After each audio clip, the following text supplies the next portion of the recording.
pledge allegiance to the flag of the United States of America and to the republic for which it stands, one nation, under God, indivisible, with liberty and justice for all. Remain standing. Father, we thank you for this evening and for the celebration that we get to have, celebrate these students and their accomplishments. And we thank you so much for the gift of these students and their parents and the staff here. We pray your continued protection on them and that you would just continue to lead the board as we make decisions that affect both staff and students. Help us to make wise and worthy investments in our kids.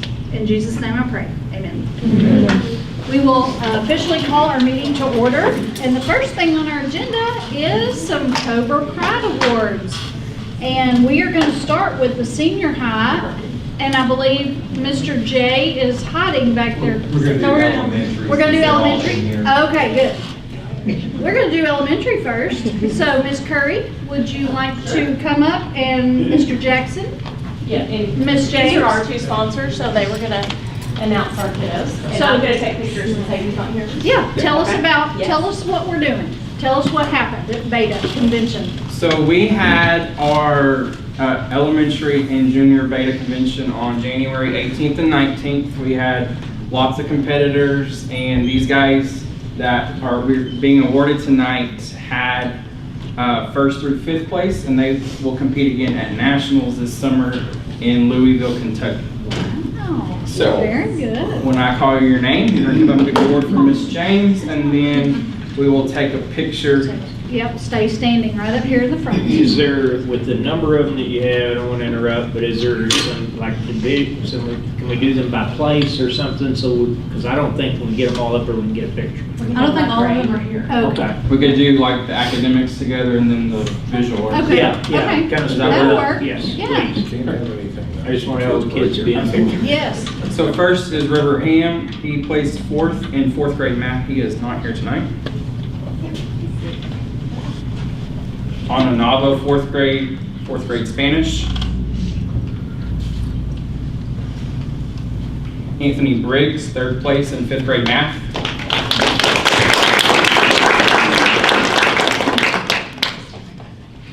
Next is Justin Tillery. He placed third place in fifth grade science. Next is Ava Osborne. She placed fourth in fifth grade language arts.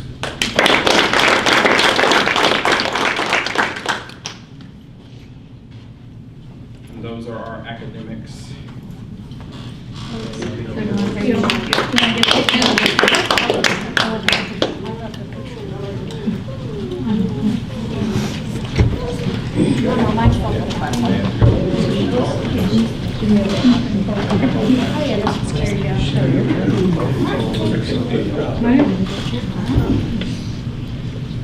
Okay, you guys ready? 1, 2, 3. Okay,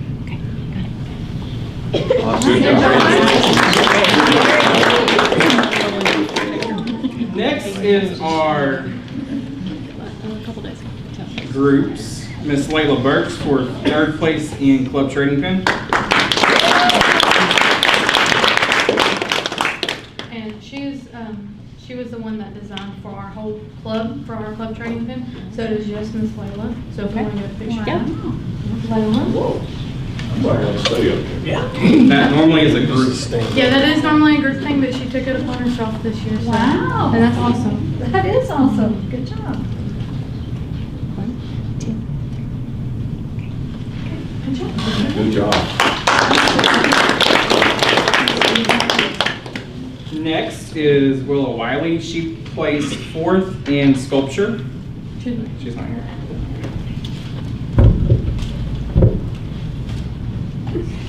Jalen Harwood, fifth place in apparel design. And while we're on the slide, that is her project there on the slide. So that's what her. Wow. The other student that worked along with her is Chloe Musser, and I don't believe she's here tonight.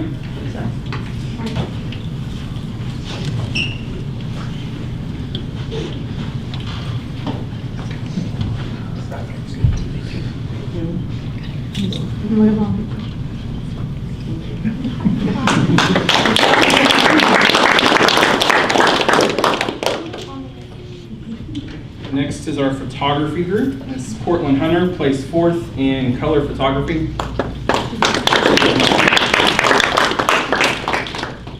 And 3rd place for black and white photography was Miss Whitley Eggleston. Is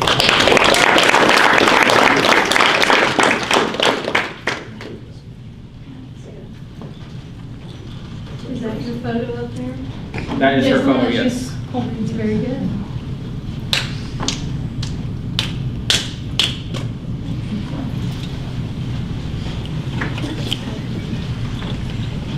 Our last visual art is Mr. Max Carter, who was 5th place in recyclable art.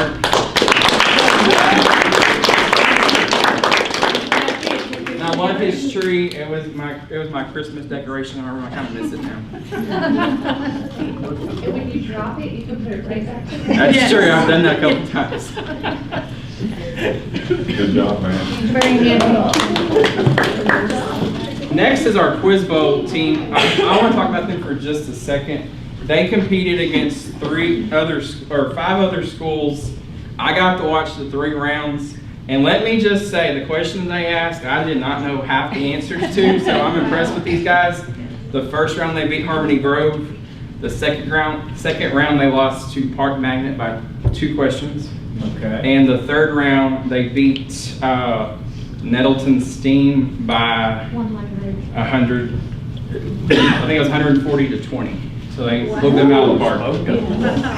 Very proud of them. That's So awesome. on this team we have Mr. Justin Tillery, Miss Lillian Robertson, Mr. Bo Dugan, Miss Ava Osborne.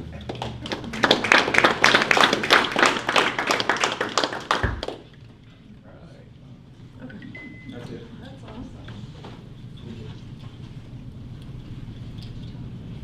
Look at Miss Carter.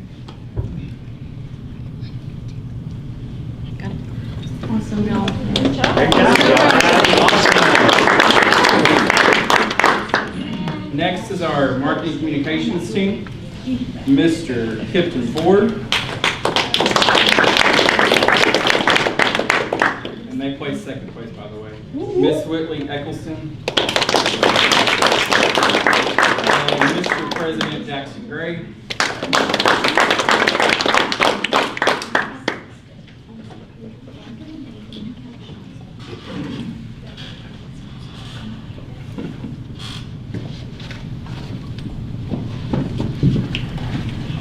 Good job, guys.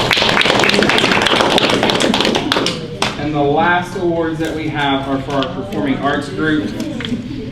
They also got to perform at Maxwell Blade the weekend before, so that's a picture there on the left. Mr. Landon Wilhite.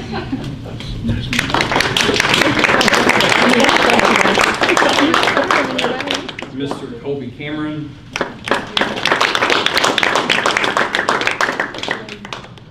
Mr. Max Carter.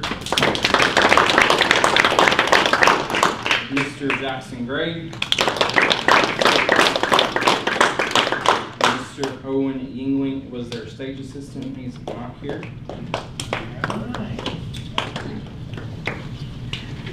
So these guys didn't bring their skit with them tonight. They did not.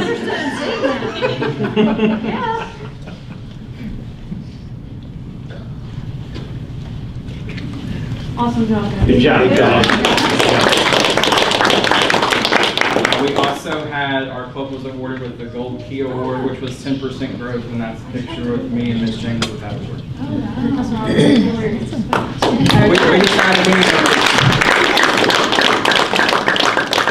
Is that 10% growth in the number of students you brought? Yes, ma'am. Yeah, okay, yeah, so, not just the growth, but the it's 10% of students who competed. So we have. Okay. So, well, I think we have more than that, 10%, but that's the award, is at least 10%. Does that feel? Yeah. Awesome. All right, thank you. Thank you. Okay, next we have, Y'all are, thanks for all your help. yeah, we'll let all. Good job, guys. Thanks for coming out. Bye. to be taller than both of them. Good job. Yeah. Oh, good night. How are you? Doing well. Doing well. Yeah. See your little sweeties. See one of them. See, oh, there's one of them. I saw her. They're good sometimes. Thanks for coming. You bet. Keep them all. It's each vote. See you So, later. next we're gonna be doing senior high. Mr. J and Mrs. Robertson will be doing those. All right, high schoolers are coming in. Good. A smaller group. Yes. Get the first couple of roses in. So welcome, high schoolers.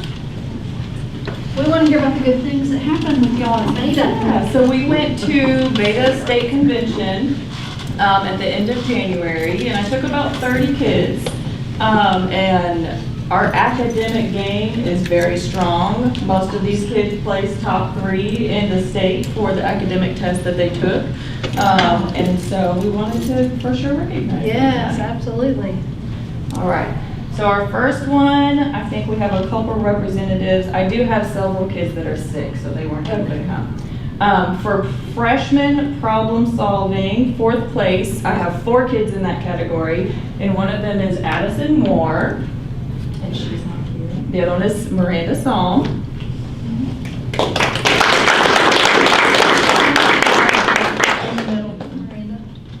And another one is Ann Claire Richardson. And the last one is here is Mason Hargrove.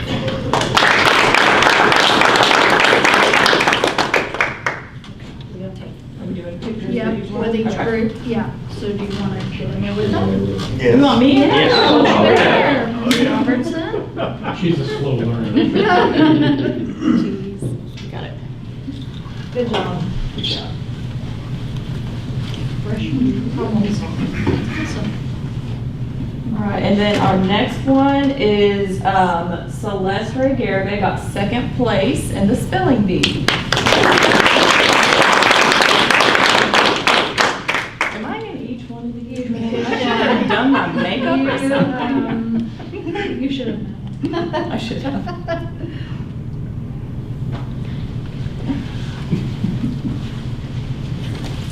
All right, and our next one is 2nd place science is Miranda Song.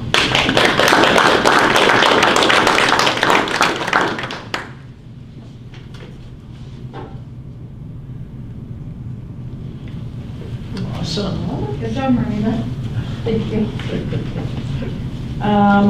So we did have one person place as 1st place champion in science, and that's Tristan Wendell. He is sick and he couldn't be here, but we are super proud of him for getting 1st place.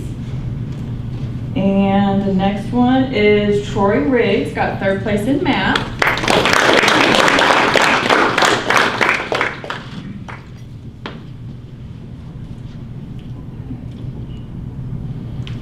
Good job. Yes, Awesome. awesome. That's 3rd place in the state. And the whole That is state. pretty I know. awesome. I was impressed with their Yeah. academics.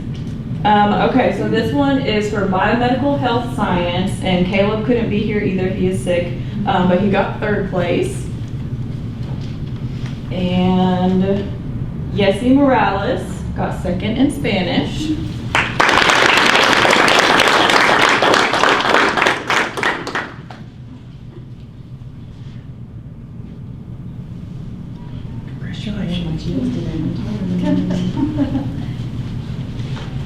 And I think the next one, Lacey Curtis got 4th place in language arts and creative writing. Is sick as well. All right, I do have a representative from the Quiz Bowl team. They got 4th place. So that is Summer Wood and Tristan Wendell. And Kaylani Hare is here to accept the award on their behalf.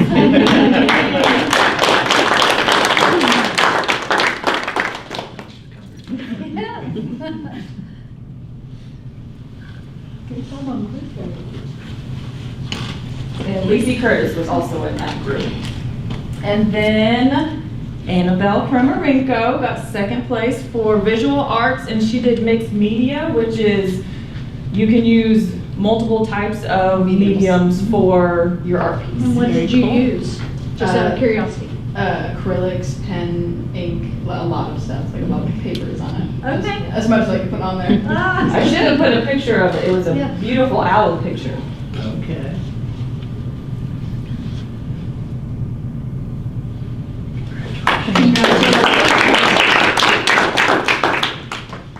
And then my last one, he wasn't able to attend convention with us, and so I did not have a picture of him with his plaque, but Jeremiah Smith got 4th place for social studies. Oh,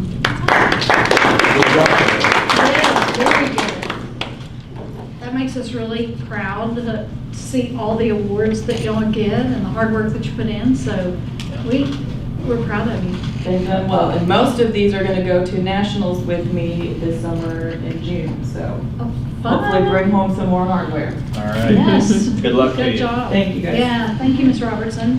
Thank you. Appreciate it. Congratulations. Oh, that was the state. And then the national thing. Oh, no, middle school. Middle school is not doing it. So our students did really well too. Yes, yes. So, no, I'm just kidding. We have a meeting and a ceremony planned with them on February 27th. So we didn't want to have them try to come tonight and then try to come get good attendance on the 27th. So we'll be giving out their Cobra Pride Awards that night, but you can see our list. They did a really good job. We took over 100 students to convention, and so you can see our tallies at the bottom. We had attendance growth. We had a really, really large showing. 2 5th place awards, 7 4th place, 2 3rd place, 2 2nd place, 3 1st place awards, and then 1 top 8 award. So we're really proud of our junior high beta. They did a great job. So if any of you are free on the 27th and want to come, it will be 5 o'clock in the auditorium. If you want to come, you're more than welcome to attend for their Cobra Pride Award ceremony.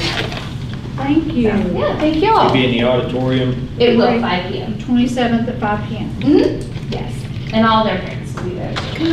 So. Wonderful, thank They you. brought my back. Okay, those were some, I loved beta convention stuff because it's always so interesting, all the different things that they do. I would like to go sometime just to watch. So next we have the consent agenda items, and we've had a chance to look over those. Do we have any questions? Because I have just one quick one. On the ACH electronic payments, is that just a change of banking information for Chartwells? I wasn't sure exactly why that was included in there. Anytime you approve a new ACH agreement, you have to approve it, and this is to allow electronic payments Moving to forward. Chartwell. To Chartwells? Yes. Okay, instead of writing checks, Instead we'll of be writing doing check. electronic? Yes. Okay, I figured it had something to do with that, but I wasn't sure. And then the Wi-Fi on the school buses is just a renewal.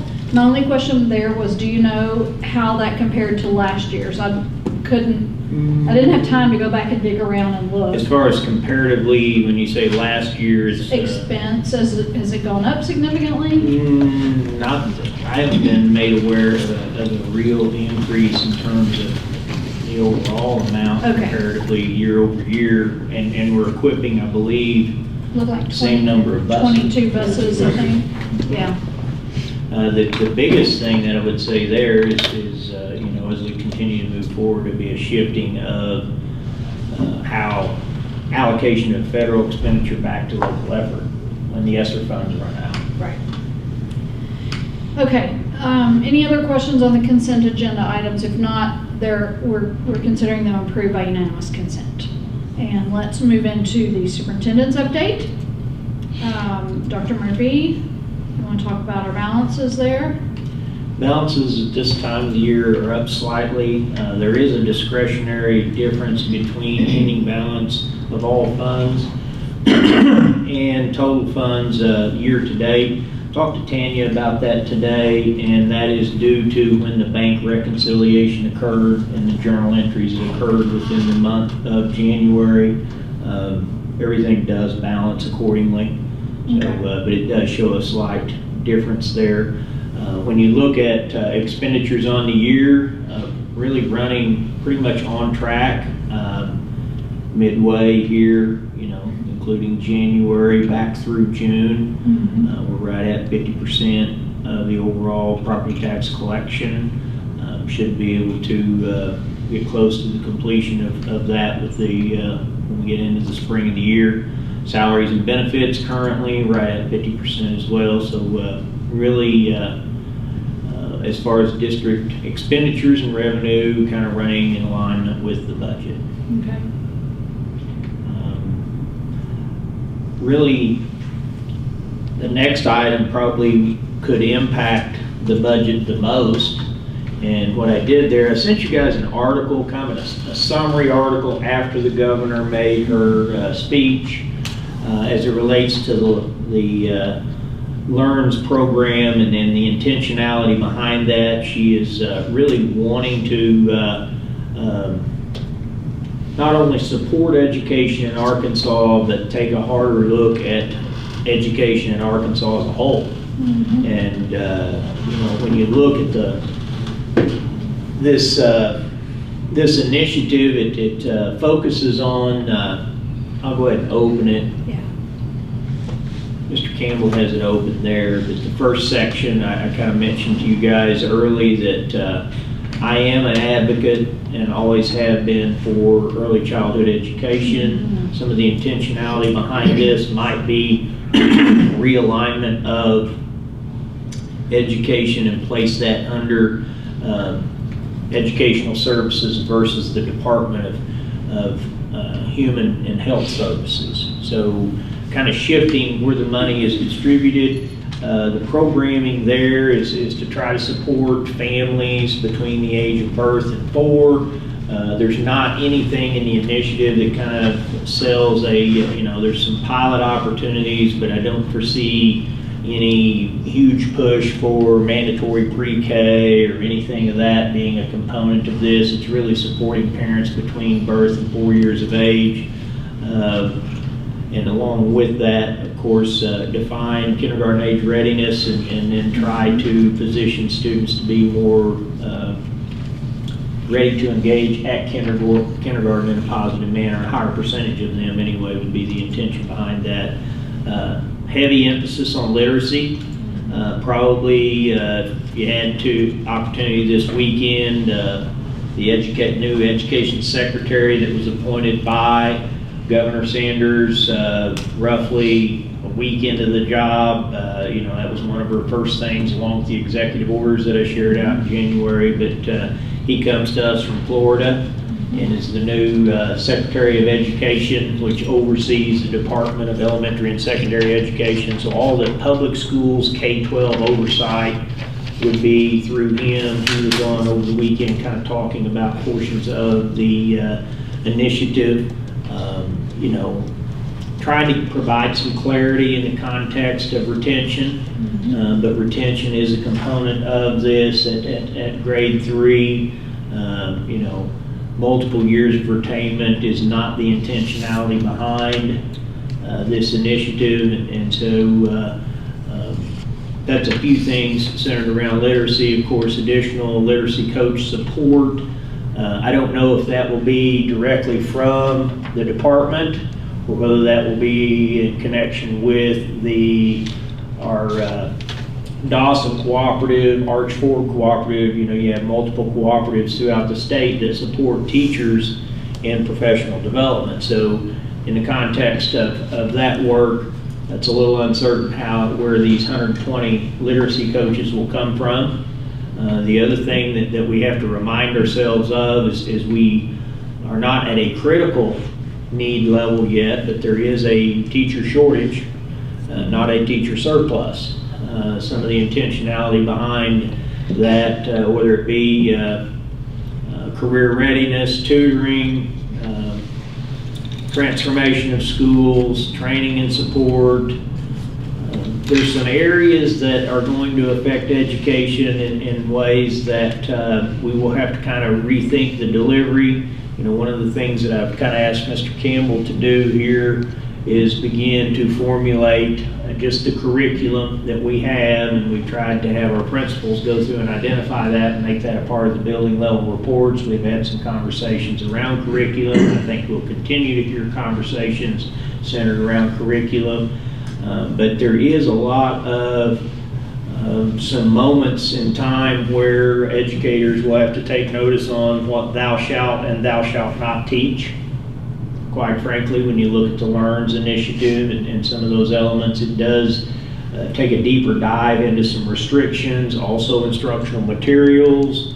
And so all of that will be subject currently for the Legislative Bureau of Research to review.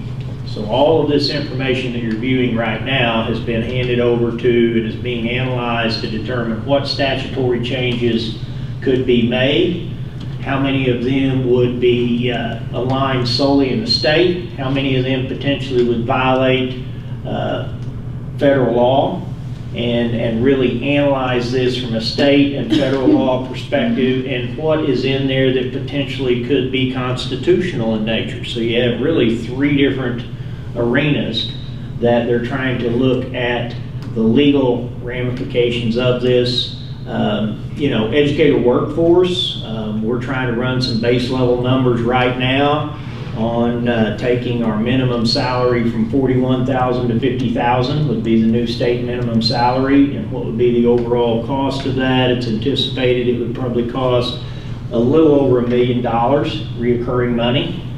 As I kind of alluded to the board with our new assessment, we had roughly $1.2 million of flexibility to be used over the next 5 years until we run into a new reassessment cycle. So it would, you know, if this came to fruition. Well, the state would have to restructure some of their funding. What I would tell you at this point in time is us being exempt to foundation aid or the ADM, they're planning on putting it into the state funding. With our exemption, it would eat up the majority of that. It's not like the state equalization money where we received the money and moved from $39,000 to $41,000. If you recall, we got $236,000 reoccurring to fund that $2,000 increase. Yeah. And there, the objective was to raise the median average. I think there's some things here that if you've been around teachers or talked to teachers, the big conversation centers around a couple of bullets there that talk about there would no longer be increases by years of experience or for master's degrees. Can I ask, I haven't seen this document. Did you share this particular document with us? Yeah. I only got this on Friday. You said something. What I sent you is the new synopsis of it. That's right. Yeah. This Can here that be is shared with the board? it's linked Or is into the it- agenda. Where? I don't have it. No, It's I not don't think it's linked. linked in. Well, I'm looking at the notes page. Yeah, it's on there. It's on a different one. It's on Where it says the, I had to legislative. go to a different email, but it was in there. it's on the actual agenda email. Well, in the It's on the agenda, agenda. go back to the agenda Okay. so they can see where we got it from. Well, I opened the notes, which usually has all the Oh, same I'm sorry. links.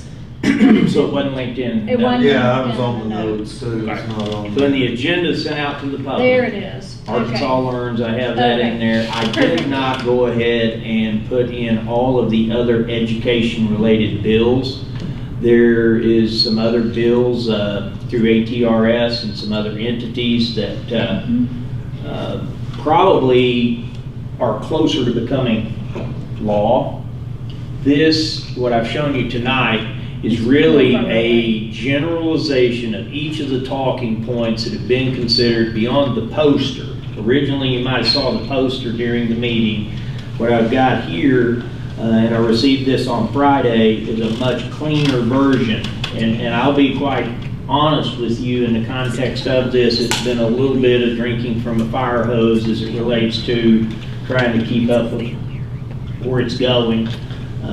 Once they have a chance to determine how much of this, what types of laws would need to be modified, then they are going to put together what is called an omnibus bill, which will be an education bill that will contain as much of this as possible in one bill. So to get the teacher salary piece, you're going to get the voucher piece, you're going to get the critical race theory piece, you're going to get all elements. She already has an executive order to ban critical race theory in the context of that.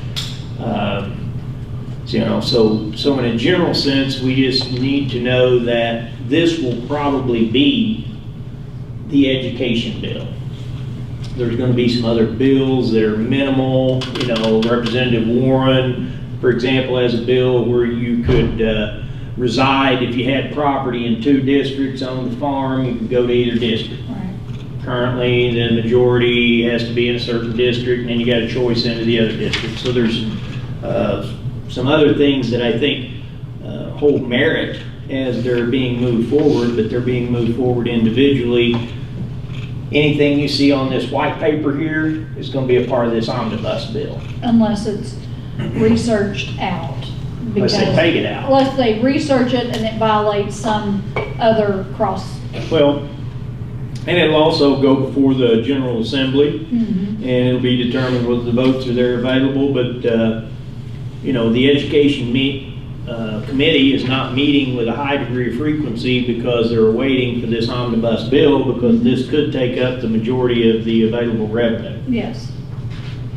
Just in terms of impact. The other piece we didn't get into that you need to fully be aware of in that list of things and opportunities for education is the E stands for empowerment, and the empowerment will allude to the fact that wherever the state allocation of dollars is, if that's 7,800, if it lands at 90% of that would be provided in a cashier form and be issued to the individual parent, and then the parent would determine the location in which they would want to have services.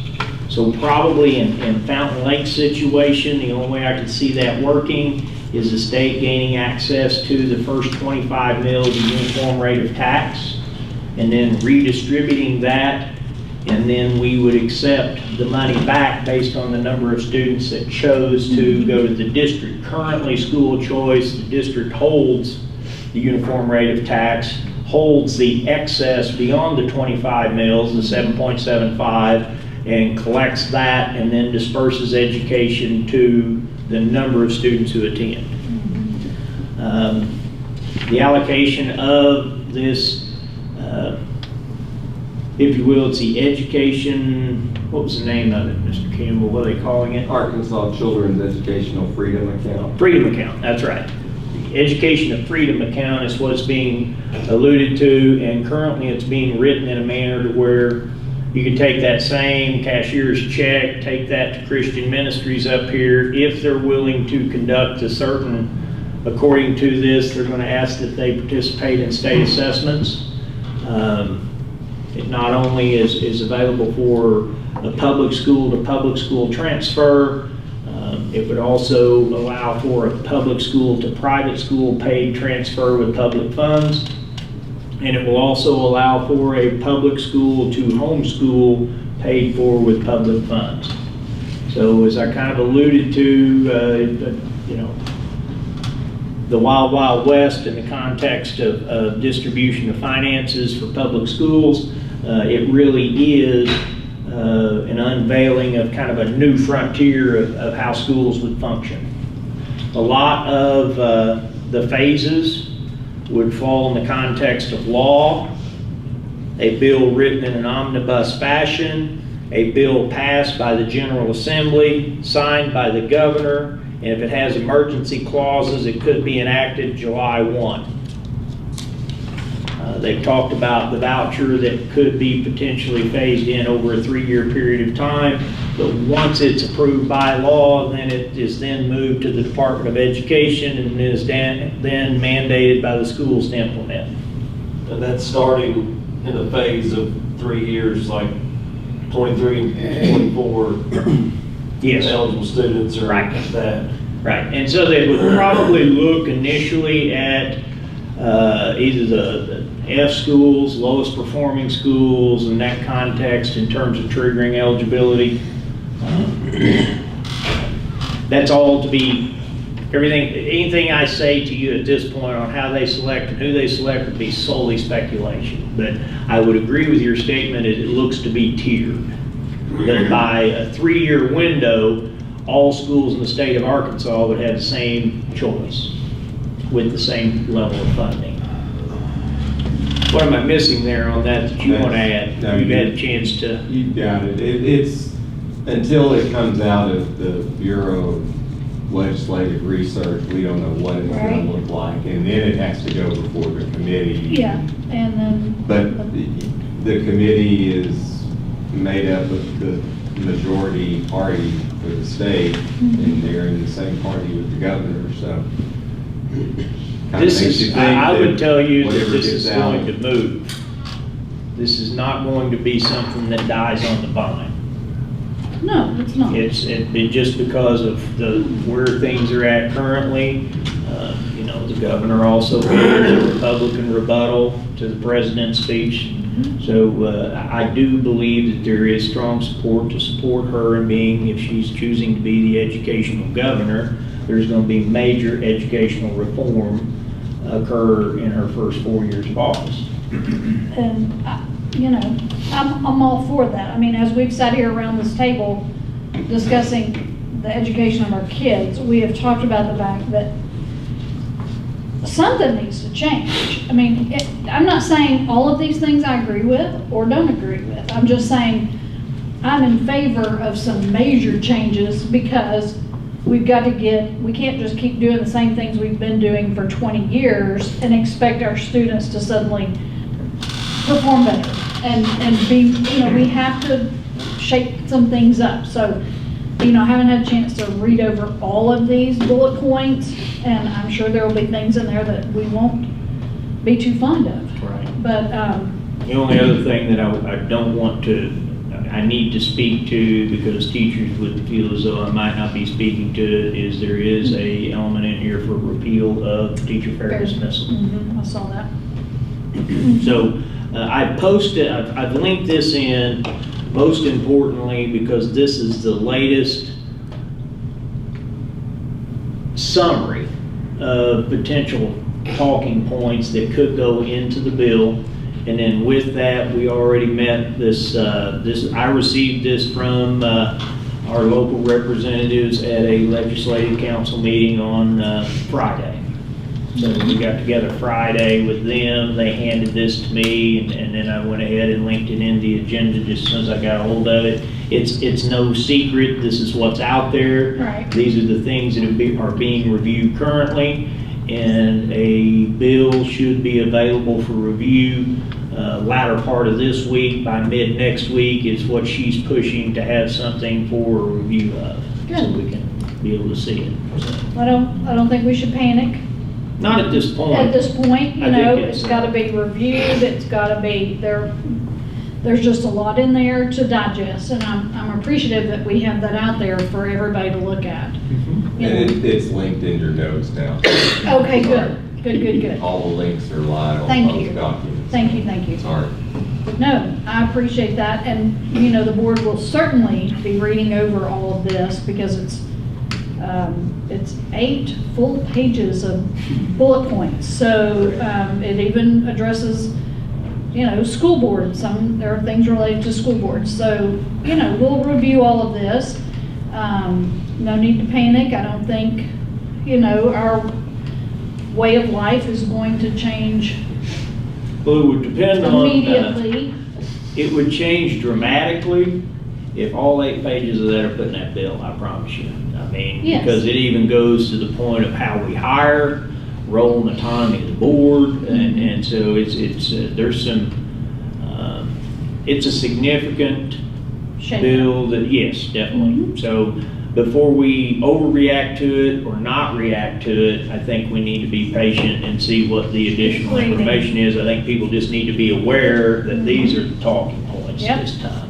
So, Okay. the next item, I told you in January, I'd try to give you, you know, we had that meeting very early. We came back off from our break, we had Yeah. our meeting, weren't really in session. Right. Told you that we'd be calculating the attendance incentive. And so this Good. kind of shows you the impact that it had on employee behavior. It will be the largest payout of the 2 semesters by far, because any individual that misses a 5th day in the 2nd semester becomes exempt from Right. the $400. Any employee who misses a single day then moves from 0 days missed to the 1 through 4 range. So, but when you look at the certified, it gives you the overall number of employees. So we had 20 employees that did not miss a day, and that's 16% of the population.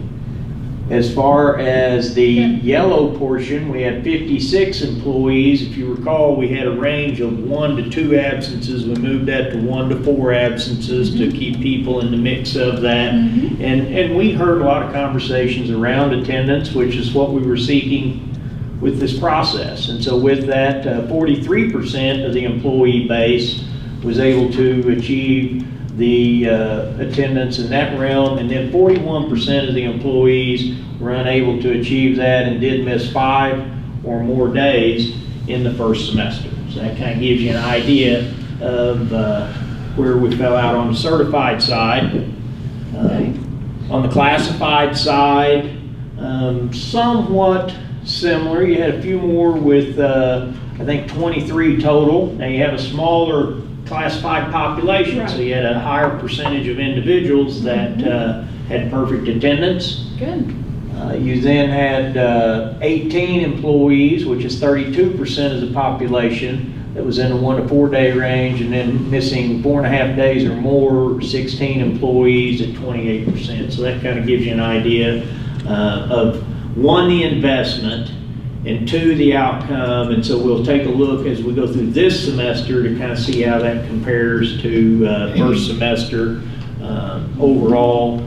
And then, of course, we have to be mindful that, you know, the only other piece that this doesn't reflect is long-term absenteeism. Doesn't really have, you don't see that in this.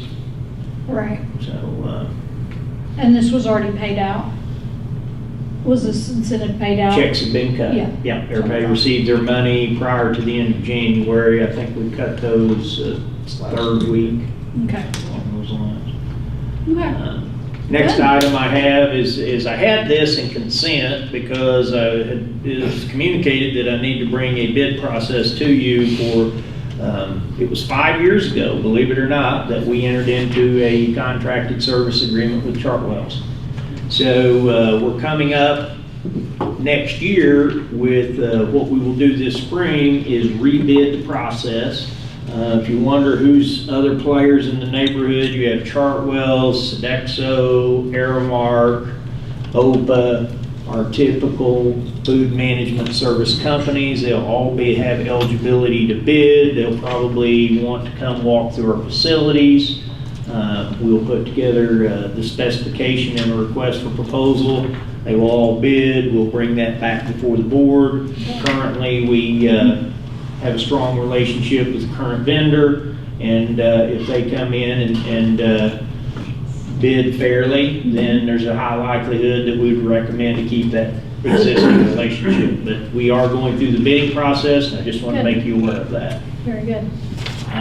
Timeline on it, you'll probably get April or May. We'll probably bring in a recommendation to you. Okay. But it'll take a minimum of 60 days from the date of advertisement and allow everybody ample time to bid.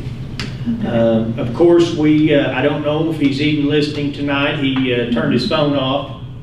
I told him to turn it off because he wouldn't get in trouble, but Hayden is, You might be sleeping. he's celebrating a little bit of being father for the first time, and so he's out this week, but I'll kind of try to go over this information for you on the Director of Support Services side. The one item there is that we are eligible for a grant. There's roughly 150,000, I think, will be around the allocation that we will be able to receive. The priorities of that grant has priority 1, 2, and 3, and working with Hayden and Chief Riley, we're doing very well in terms of meeting the majority of priority 1 and priority 2 needs with our district. So The grant allows us the flexibility to, for instance, we did some grandmaster keying and freed up key fobs, things of that nature. Securing egress and locking doors is an eligible expenditure. So it's any expenditure that has occurred within this fiscal year. So we reimburse ourselves. We could reimburse for some ourselves of for those work things. that's already done based Okay. on a priority 1 need. It does have to go in sequence. You gotta meet your priority 1s before your priority 2s, before your priority 3s in the grant. That does not mean that as a local board, that you can't spend money locally on a priority 3 need that you find is necessary in your local district Okay, or recommended by the administration in that regard. This just kind of frames out how they're going to distribute the grant funding. And there is a list in that memorandum. You can see all the school districts in the state and actually see how much money each of them received. okay. But I wanted you to be aware of that. Wanted you to also be aware that not in the lower parking lot that we had compacted with the work that we did with McHenry, you know, when we built out the lot that we asphalted, and we had the other lower lot. When you drive through on the upper lot where we were using as handicapped parking, that's an area we designed that to take all that water that's coming off the side of that hill. And with these heavy rains, we've had some of it move over there. And so we're going to probably have to go back in there and recompact it. Hayden said that I told him that if the bid exceeded $15,000, I wanted to get it back in front of the board. I'm just making you aware of it at this point. But it is an area that is not, it's not like we're losing that whole lot over there. Right. But that berm's been washed out and there's been an awful lot of water coming down into that area. So if you're up there, you can kind of see where you can see where it's shifted, if you will, over there. It's right along the very edge of that berm, but I want you to be aware of that. Okay. And then, of course, safety checklist, been conducted by Officer Riley. I think we're doing better on those. Yes, and changing the questioning format where you can get a quick snapshot of the yeses and nos, I think is beneficial as well. Absolutely. Thank you. Yeah. I feel like that's just bringing more awareness Right. to the staff. And it's created some consistent conversations and allowed for Officer Riley, the principal, staff to kind of interact on that topic. And it lets everybody know this is what you need to be doing. Yeah, so I like those. With that, I'll turn it over to Mr. Campbell. Yeah, we have our building level reports, and then as Dr. Murphy mentioned earlier, a little listing of curricular resources that we want to talk about tonight. We've got the principals here, so if you had any questions about their building level reports, they can jump in there. See that January, it was pretty close to a regular month. We were here, I guess, probably 14 days, so I guess it was a little shorter because when we came back. Right. Shorter month, but we were able to get the kids back. Ms. Curry, did you have anything you needed to add? I was gonna say, do y'all have anything that stands out for you in January that was, I mean, we had some really beneficial RTI meetings when we meet, 4 to 5 times a year, talking about our students' data and their growth and putting our students into different tiers to make sure that their intervention is targeted to what they need. And then we had a great parental involvement event, the Daddy-Daughter Dance. We had probably almost 100 girls there. And so, how many? about 100. So it was pretty successful, very full. Was Girls this had a great all time.4. elementary? What grades? It was, pre-K Okay. through 5. K, Yeah, K the through whole 4. elementary. Okay, yeah. So that How took place fun. on Saturday, so. That was Friday or Saturday. Saturday. We did that. You had some good attendance. This is for December. These are December stats, so that was a short month. January. These are January. January's. Oh, on the student, Yeah. I think I was looking at elementary, it still says December. Maybe I forgot to edit Oh, so it's just, that. Yeah, it's for January. yes, it's talking about all of the things that happened in January. Yes. There you go. Yes, Mr. okay, got Campbell's it, on that side, yes. editing as we speak. Our third grade had a great character museum where they presented biographies of different Arkansans, so that was really cool, and some of those are going to present at our Cobra Expo coming up in, I think that's in April, in March for the district, so that was a really good thing. That's not listed on your upcoming list yet? No, it already happened, it was on the bottom. Up at the Cobra The Expo. March? Yes. What date in March? 14th. It's 14th, and that would be Yeah. district one of wide. them had it on there. Yeah. Okay, March 14th Yeah. Yeah. is a campus-wide Yes. expo? Okay, Traditionally, it was high school, but now Yes. all of the buildings are gonna take part in that, so. that's awesome. Ms. Okay. Inman, did you have anything? Yeah. No, I mean, things are going well. Steve wanted me to make sure that I mentioned that we have a 51% reduction in referrals from last year Wow. for the month of January. So we're still trending, reducing our behavior about half. We are really excited about our NWA winter results. We have, in our science specifically, have double-digit increases, and over 70% of our students were all meeting the academic marker. So that's really good data coming out of our Very good. building. So our teachers are working really hard, and we hope to, continue to see that trending in the right direction. So what do you mean on the instructional focus that you're going to shift to content-focused PLC instead of grade level? Okay, so previously, for the whole first semester of the year, we met in just grade level teams. So 5th grade met together, 6th grade, 7th grade, and 8th grade. So for this 9 weeks, we're shifting to content. So reading meets together, math, reading, Okay, science, and social studies. across the whole Yes. building? Mhm. Okay, So it just kind of changes our focus a little bit so that it's called like horizontal and vertical planning. So it gives them that time to work together with other people that are teaching the same subject, making sure we don't have a lot of overlap. That really happens in middle school. Our standards are very alike. And so you'll find kids learning the exact same thing in multiple grades. So it's important for them to meet. okay, good. What is the 15 to move?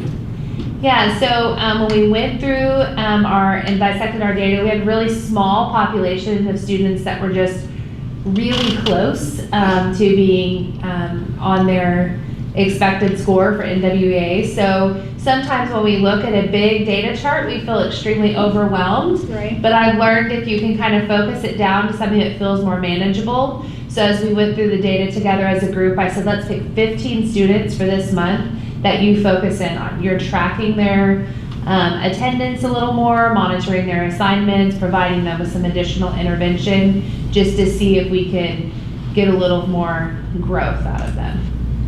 So it feels manageable to the teachers. Instead of thinking about 115 kids, I'm going to give a little intensive effort on these 50. Okay. Are they the closest or the lowest? Closest. Okay.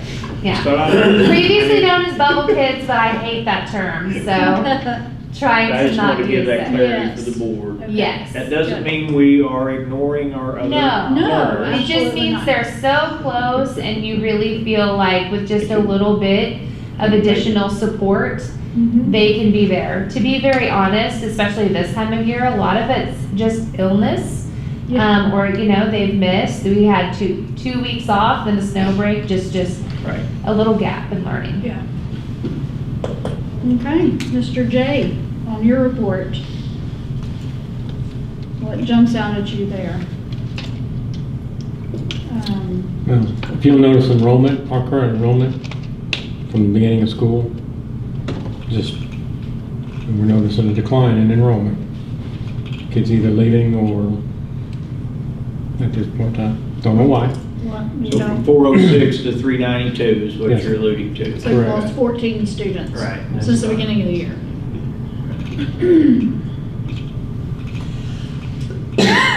Interesting. And that's a net, because you've pulled in new students. Yeah, I mean, So that's you- just being More done. than Just one one. man now. Okay, so More more than than 14 14 have have left, but we've pulled some in. Sure. Okay. How are the peer walks going?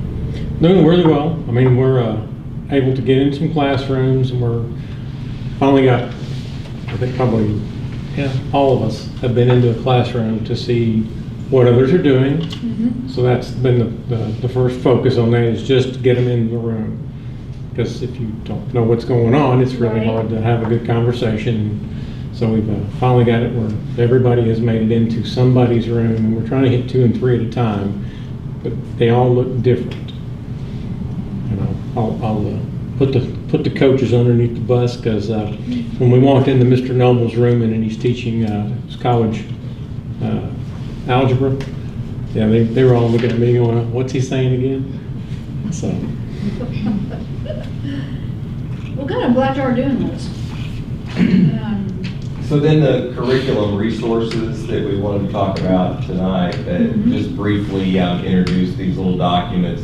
What we're doing is we're basically putting together everything we use, K-12, in Google Docs, so that we can, or a Google Sheet form, so that we can so we can share that with you all, and then the plan would be to post it in a tab in each building for the website so that it's accessible.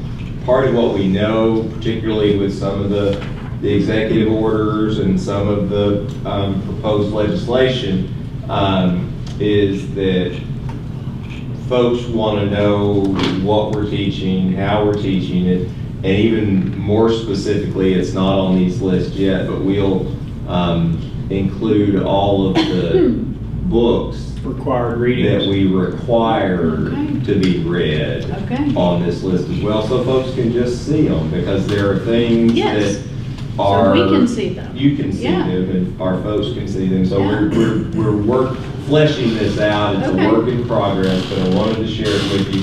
And then you can see over on the last column in the we're looking at, is it text, is it digital, or is it both?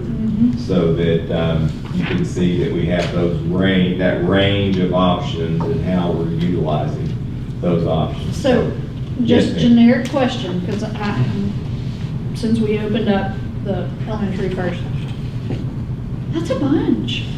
That's not a question, but my question is, are you trying to look at this with the eye of, can we consolidate, or can you, is it necessary, that's my question, is it necessary to have that many different pieces of, like, there's so many that are reading. Yes, ma'am, and you see, like if you get down to line 13, 14, 15, 16, and you see there that part of that is going to be phonics, and part of that is going to be how we address dyslexia, and part of it is different by grade level, and we use part of it with special ed, and some of it we use with regular ed, and so you see a range of what we use, and then some of those are supplemental pieces. Okay.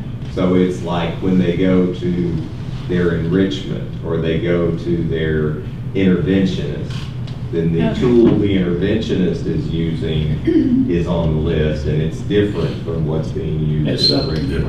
So it might be that maybe a tab of supplemental, because what she's asking, others are going to ask. We wanted to get this in front of you so we could start hearing some questions, and so that we can think about how we want to present this content, because we do anticipate over the next year and a half that there's going to be a lot more people asking than you. Right. Well, and I know we're approving a new literacy curriculum, so is that going to take the place of some of these? Or is that another one we're going to add to the list? And some of those on the list, we probably could have categorized that into some are assessments, some are tier 1 programs, some are intervention programs, so they're not all in the same category. Okay. And that wasn't probably differentiated right there. Right. We could probably do what we would do. Good. It's a great question. Thank you. It would be we'll come up with, like, let me just flip ahead, okay? So like on the high school right now, what we've got in place is the core resources. We haven't added in all of the supplemental resources. So what we need on the other is on the other two buildings is what's the core And then we curriculum. yeah, and then Yeah. have it as a tab. Oh, yeah, that would help. Maybe a separate tab. And we for actually, in the something. elementary, have a document that we started creating Yeah. with Miss Bean from Dawson a couple weeks Okay. ago, so that we can meet our Act 83 requirements. And it does break it down. Here's our Tier 1 curriculum, here's Tier 2. Okay. Here's what we use to address Tier 3 special ed, and here are our assessments. So Gotcha. I can, share that with him, and he can link that Yeah. in for Okay. you. So- Well, yeah. Just because I'm not an educational background person, so it looks like whoa, that's a bunch of stuff there. Some of that's office. Some of it from Yeah. 8 to 9 and some. And some of it's like the teachers have 3 options to choose from during Yeah. that time, like you just have options. Yeah. Some of that's, office paperwork, or we can register Yeah. students online, so it's a variety of Okay. anything we use as a resource. Okay, but I like what you're doing. I love that. And I'll, look forward to seeing that as it flushes out. And having a column, I wanted to, based on our conversations in January, we wanted to see what was digital, text, and what we had, Yes. that you had access to both. So they've got Mhm. that, they're kind of fleshing that out Yeah. as well. I know that's quite a task to get all that done, but I appreciate the undertaking there because that's information that's good to know. We have no supplemental yet. On the other side of it, middle school and the high school, middle school's got its text and digital or combination listed out there. They don't have a whole lot of their supplemental, and they would have a bunch of supplemental resources as well that will get added in. And then, as I said, the high school is in draft form, and, beyond the core, then he's got, in that building, you got your health and wellness, you've got all these other pieces, and plus all the vocational, all the arts and all the career technical. So there's gonna be some depth to this. If you were to go back and look at the LEARNS document, when you do, you'll see that one of the things listed in there is a course catalog for the state with all the courses that a kid could enroll in from anywhere, any vendor, any supplier, and so that's an element of that. And we're not sure Not if 1/8, what that would if you look call it like. 1/7 or 1/8 of that check, if Jonesboro's delivering the course, do they Gotcha. get the allocation for that to pay for the course? Gotcha. But we just wanted to share these things with you and let you know that we Good. are working it out. We'll flesh it out and share it back with you all. And, Very good. And then once we get it kind of to a little more polished to it, we'll Yeah. link it into the website. Okay. One of the other things that I think might be beneficial, without guessing, is as we start down this path, I think it's inherent that as we look at our data and results, how long that those curricular resources may have been in place. So we want to be kind of thinking in that context as well. I think that would be helpful in our discussions as educators on the decision-making process and provides a level of community awareness. Good. I have a quick question. So on this may be out of order or whatever, but on the Arkansas Learns deal, it talks about any student who's not reading proficiently by the end of the 3rd grade. Can be held back. Can be held back. Will be held back. Will be. Yeah, unless they get an exemption. But how many kids, like, we've noticed that, like, our scores are not the greatest. So how many kids do we hold back? Like that are. Currently? In grade 3, Grade 3. I'm just saying, research doesn't support retention children. Now, say grade 1 though, or kindergarten. K or 1, we've probably done 2 or 3 in the last 5 years. And usually that's, developmental, it depends on, most of the times it might be a boy that's probably a lot younger. It's in conjunction with the parent conference, it's never just our decision. So you're unless it's a retaining major fewer than attendance 5 a issue and year. they've missed half the year, but Fewer than 5 currently.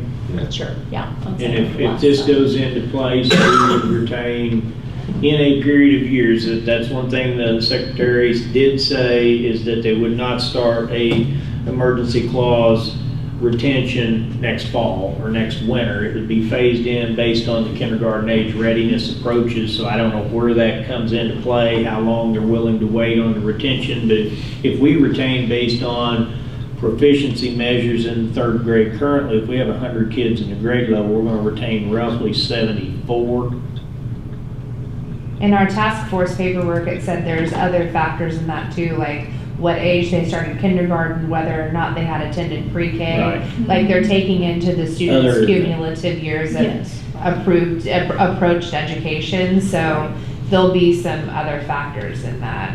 It won't strictly be test score, don't meet it, held back. Right, I mean, and it says there's some exemptions. I just wonder like how many, because I mean, I know personally, like, there's kids that it would help out to be held back a year, like under certain circumstances. I just wonder if this was to take effect today, how many kids would we be holding back from the 4th grade next year?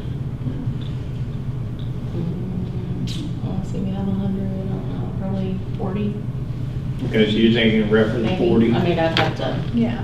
You have to I dig mean, it in. depends on what you would screen them by. Well, I mean, Yeah. I mean, you're Yeah. in 3rd grade, I mean, that could be. But if they I mean, use it- if currently, they you know, use kids ACT can choose from Aspire. 4 different assessments. So are Right. those assessments valid when they're different?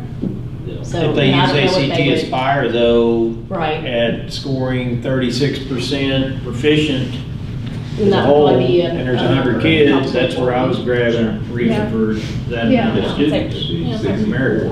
40, 60. 50 probably. Yeah. Mhm.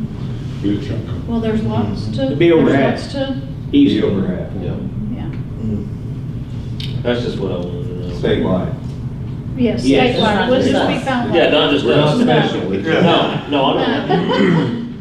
We Okay. are, but not that That's a aspect. good question, Corey. Do y'all have any other questions? I know we have some public comment this evening. Yes, ma'am. Okay, The Nick Mullins. Yeah, McMullins? Hi, so tell us your name. my and name then- is Ann McMullen. I don't want to take a whole lot of your time, but first let me tell you, we moved into the district about 5 years ago.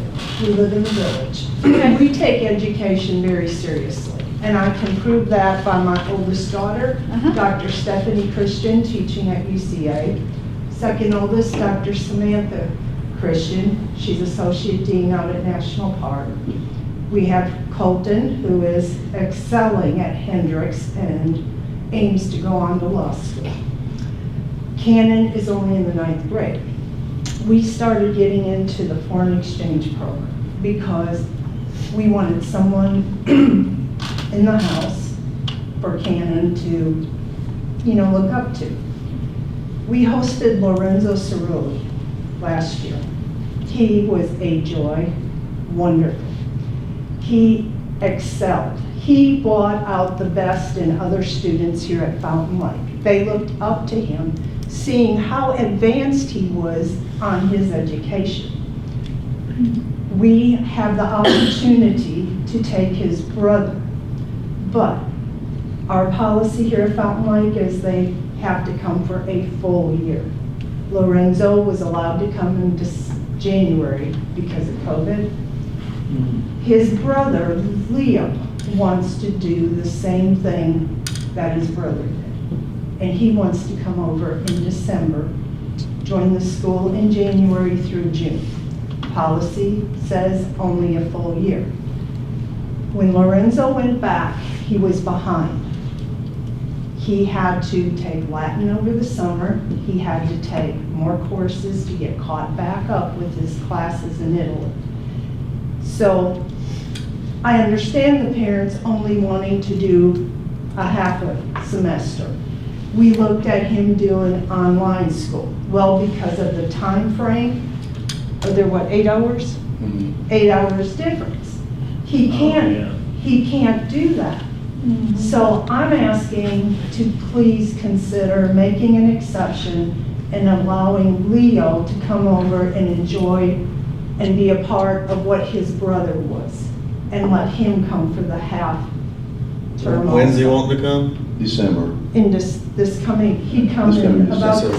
December for Christmas time, and then come to school in January. And Brian, I mean, I know that your son enjoyed,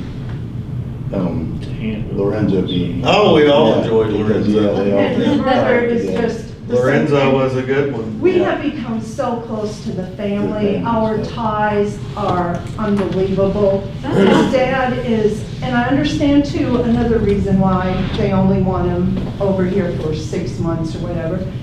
His dad works 4 hours away. He works in the government of Italy, pretty high up there. And he has to stay in Rome which is 4 hours away from home all week and come home on weekends. So as a family, their time together, you know, is precious to them. So having a child gone for just 6 months is a lot better than, you know, the full school year. What is our policy now, just like? Policy currently, so 2 questions. One, just for clarity, the foreign exchange program, what the high school can do is accept a foreign exchange student for the equivalent of 1 full year.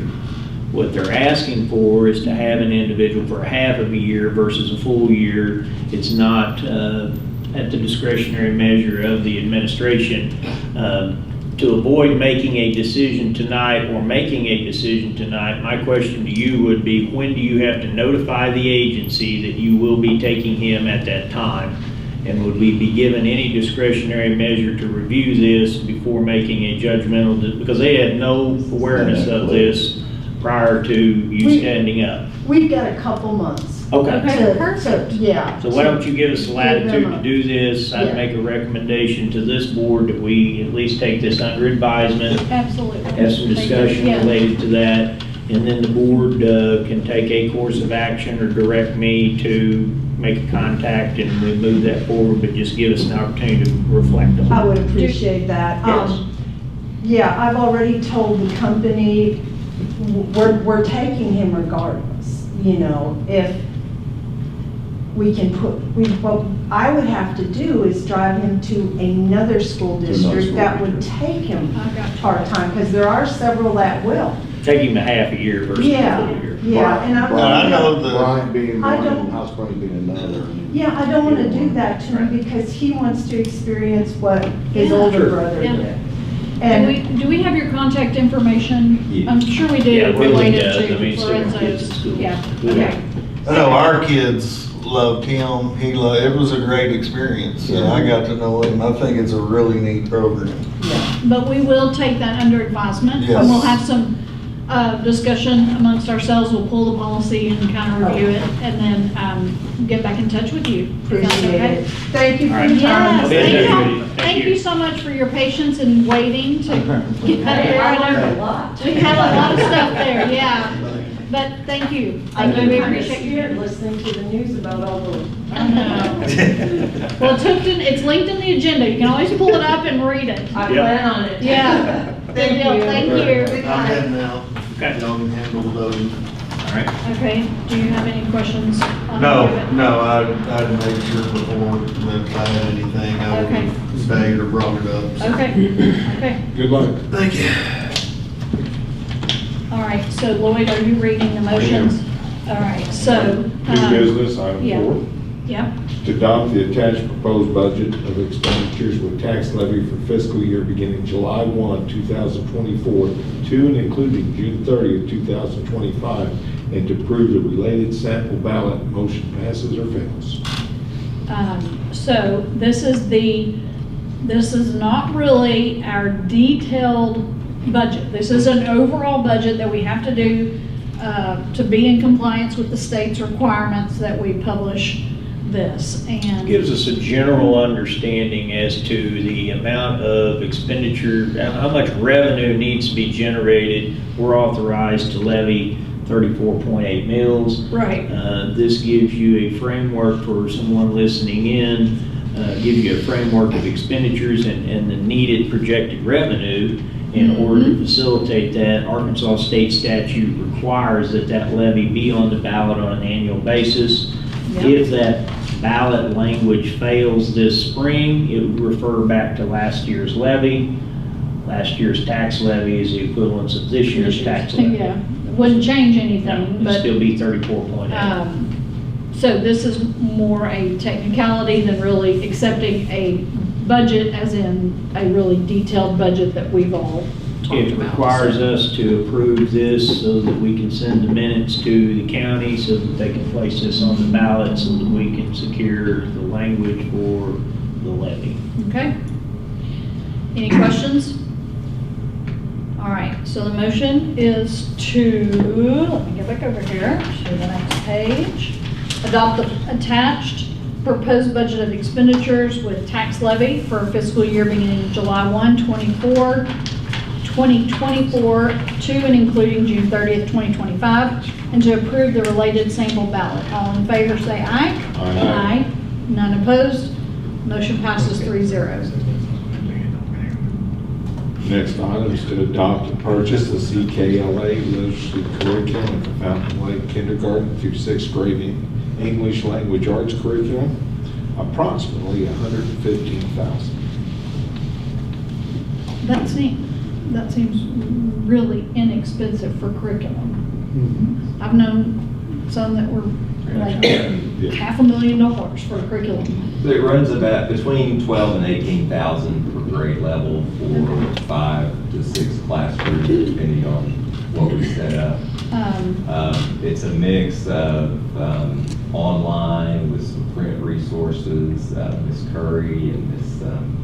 Inman are ready to speak to any questions you may have. You've had this in front of you. We're already utilizing some of the Amplify product at the middle school in science and social studies, particularly that science that Ms. Inman mentioned being so far ahead on their growth from NWEA last month.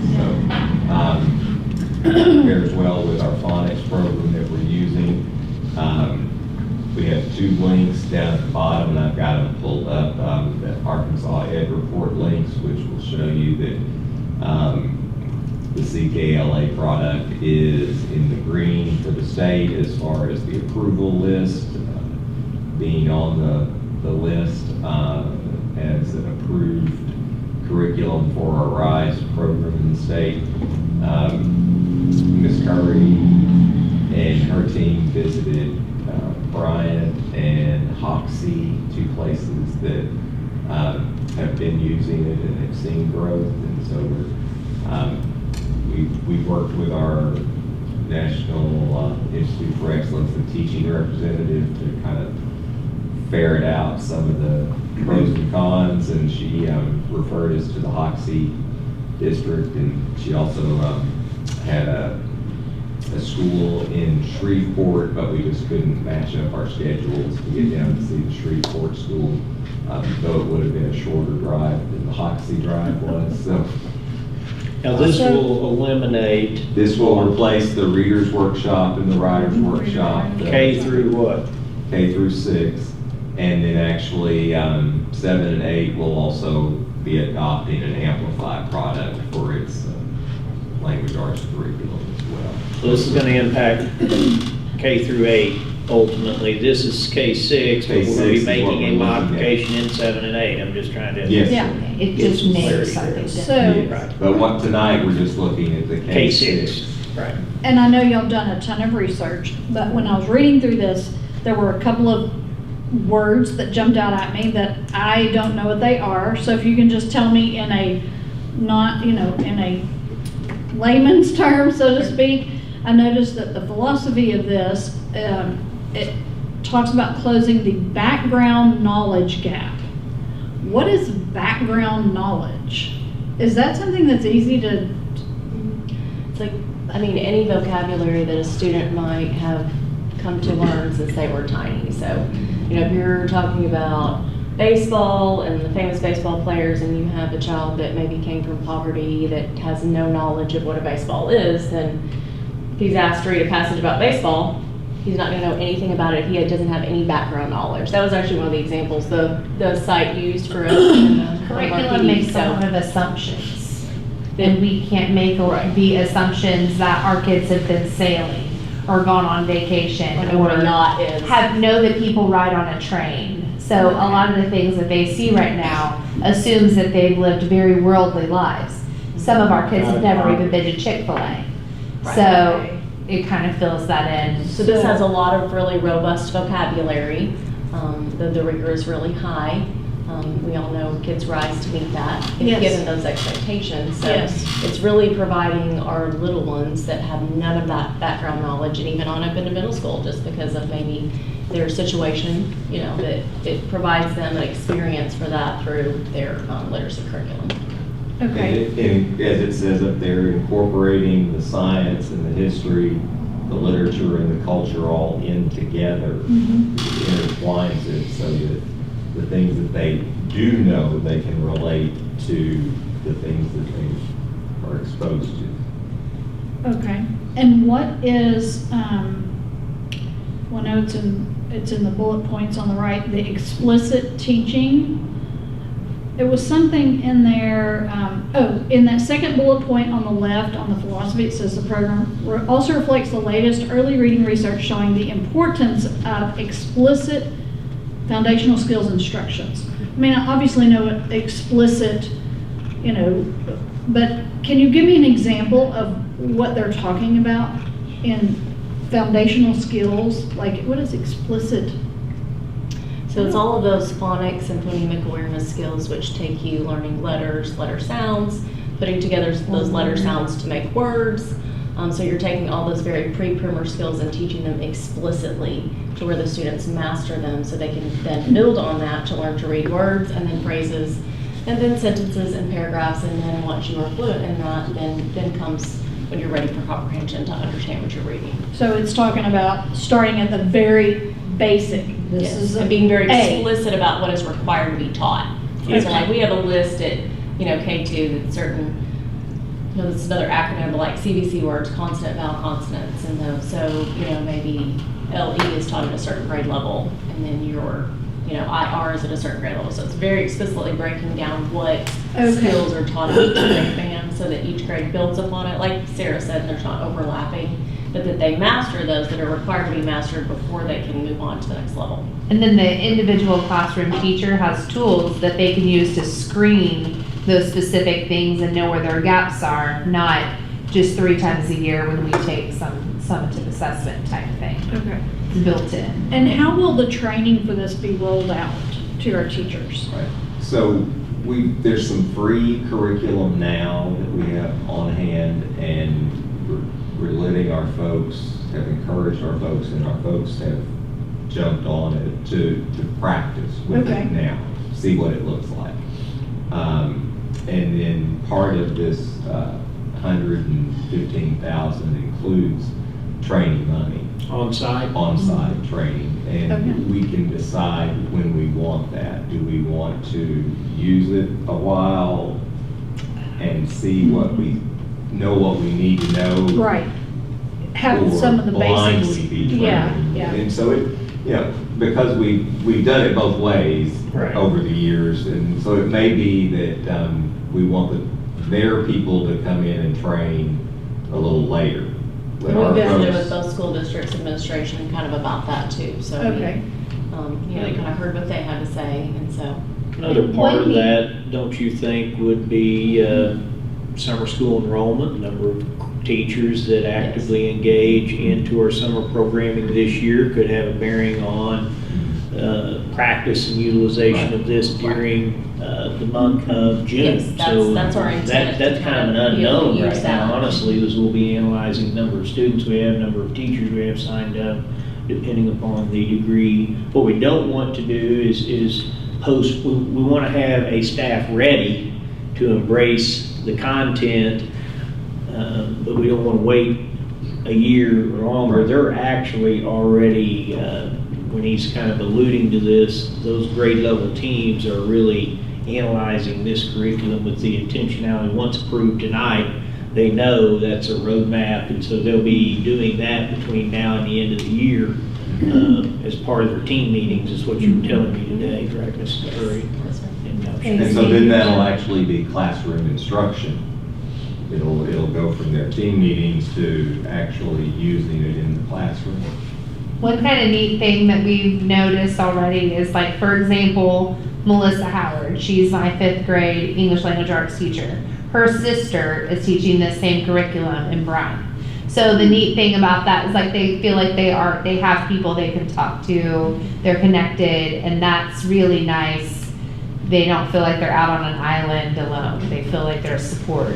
So there'll be some neighboring schools that use it. They feel like there's networking opportunities available. Along that line, we found 7th and 8th grade places that are adopting the Amplify curriculum, but we haven't really run across anybody who's using it now.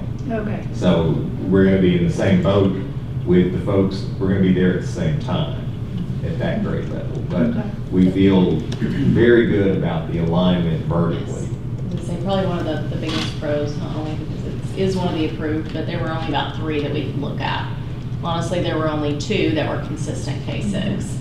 Otherwise, you break it apart into grade bands, and then that puts different curriculum at different Maybe levels, that's and that distinct. alignment just kind of, So this one was other that thing I was want you K-6 guys to aligned. address is kind of crosswalk into when you're speaking of the curriculum, and we know that we're gonna have text, and we know that we're gonna have some digital resources.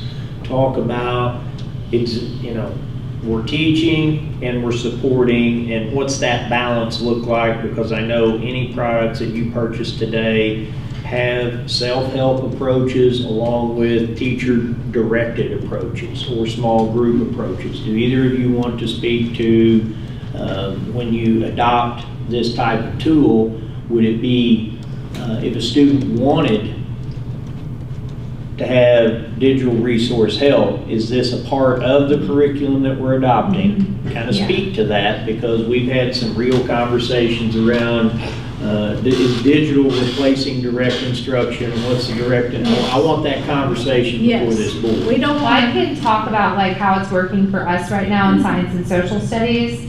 I haven't seen all of the pieces of the literacy yet, but it's the same company, so it should be pretty well aligned. Some of the positives that we like about having a digital curriculum option is some simple things like if you have students that have accommodations or modifications, the digital option allows you to modify their reading level. So let's say we have on level and below level. So a teacher doesn't have to pull a small group to modify that or to have it read aloud. The computer can lower the reading level and read it aloud to them, which is an extreme support in a classroom that you wouldn't otherwise have. Sometimes teachers with their just regular text curriculum would have to create their own PowerPoint presentations or other things that they would project onto the screen while they're direct instructing. The curriculum already comes with that prepared. So they're editable, but the teacher has a base, and then she can modify it, he or she can modify it to make it their own. So a lot of that pre-work is already done. For us as the administrative team, we're able to know that what's being presented to our students is on level, matches what they should be learning with their standards, and has those supports. And then everything, like let's say I take someone's computer away, because we do that often, right? So when they don't have their computer, they can still participate in everything in the lesson, because there's nothing on the digital side that cannot be printed. If it's not available in our print resources, you can print it right out for them. And so, can y'all print like in your classrooms? 'Cause I've heard a lot of people can't print in classrooms. yes, all of our printers work in each of our classrooms, and like Mark comes and checks them monthly to Now, work there on was a that. time And when we had centralized printing where they went to the group at the grade level, because they have a copier in each of the lower level, upper level. yeah, most of our teachers have classroom printers, but we also have 2 copiers, one on each floor and then one in the main office. There were a few printers that went out last year, a couple years ago, and they have a new order with Datamax, but it's postponed for some shipping issues. But I would say probably like a couple of my teachers don't, but we have like 4 or 5 copiers. The only way that doesn't work is in the event that that student fails to have the resources that day, have the computer, there's no other computer, the teacher goes to print, she's got other kids in class, she can't leave class. That's an example of where the print resource is not going to be available unless there's a printer in the room. And at the Then it's elementary working. level, I mean, there's a digital component for the teachers to use for their presentation of materials, or maybe a digital component for maybe, let's say, 3rd and 4th grade to read through Google Classroom or on their Chromebooks, but the majority of it is physical text in hand, small group instruction. teachers in front of kids. Yeah. The digital component is support. I think that's a really important. It is important. It's really important to that. understand that it is a support tool. Okay. It does not replace, anything. It is The just teacher. a support tool. Right. Because we don't want our kids being taught by a computer. We want our kids to be taught, and I hear what you're saying. Yeah, because the advantage is, like, I may not be able to go back to all 25 of my students and give them a reteach, but I can drop a video in their Google Classroom that provides them support if later on during Cobra Hour they're doing homework or they're home and they need additional help. Like, those are just support tools when the teacher can't be there. But the teacher will be up in the front of the classroom. It does not replace teaching. instruction. They will not just be monitoring everybody's computer work. But that video comes into play when there's 21 students in the class, 4 of them need support, the rest of them already have it. Why would it make sense to lose a day of instruction to reteach a concept in front of 4 students when Right. the remaining students already have it? So instructionally, you're always going to see a balance in the context of that, with the intentionality to sustain a scope and sequence that allows for all of our students, ultimately goes full circle to us providing a guaranteed, viable, at grade level curriculum. And to continue instruction when someone's absent. So, I mean, that's another, regardless of our best efforts, people are going to miss work. Yes. And I would much rather them have something quality than in front of a crossword puzzle. Right. And this is explicit enough, you know, to where the teacher, if it were a brand new teacher, they would feel very supported in the teacher resources that are there for them to deliver the instruction. Or if you're a seasoned teacher, you know, you could take it and still use the same thing, so. The scripting is really nice. Is it?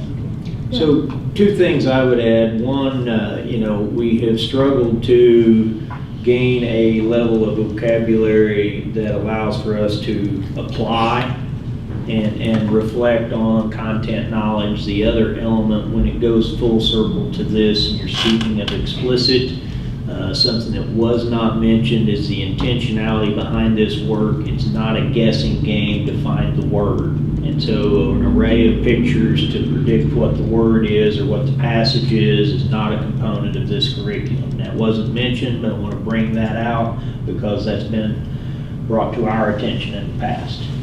So I just wanted you to be aware of that. Is there anything else as an overview as we crosswalk from the Lucy Calkins work of what we've been implementing in the strategy of reading instruction? I would echo, still remains the ability of small group, whole group, the balance of what you're doing with the children in that regard, the level of support. You know, there's teaching practice and there's teaching tools, and we're adopting a tool that's consistent with a philosophy and really gets into the weeds on the sequencing of and works well with your current phonics program of foundations. And so, don't know if you caught that or not, but the phonics component would remain the same, which our teachers are already at the younger age levels very familiar with. So that's their first layer of what you were talking about, what skills, Right. you know, those, and we're using that actually K through 3, for some of those 3rd graders that still need some of those gaps closed, and it's our 2nd year of that. And it pairs really well together. In fact, Bryant uses that as well Same as program, CKLA. and that is a state adopted program, so you've heard people say that our curriculum's not on the list, the Lucy Calkins component's not on the list, but the foundations component has been for quite some time. Okay. And so that's our phonics component there within. But I appreciate the due diligence. I've asked these ladies and Mr. Campbell to go through and vetting this. This has been, as you well know,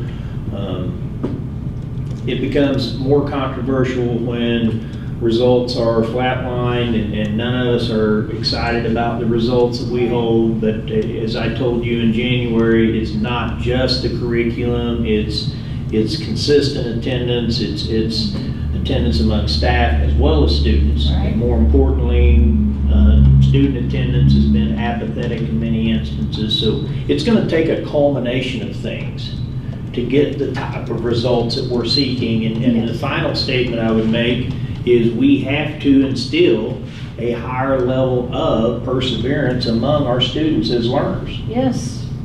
Yes. To where the ability to overcome Challenge them not to, and not find quit. that way to It help them seems not as though quit. it's just, you know, I understand. it's that quiet quitting you were alluding to.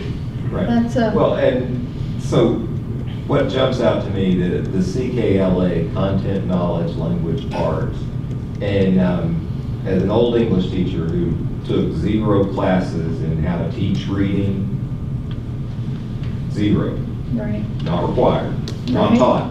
For 7 through 12 English teacher, I didn't take any reading classes.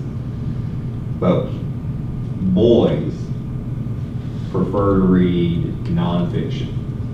That's a broadly general statement, but I spent Right. a long time teaching boys English. Yeah.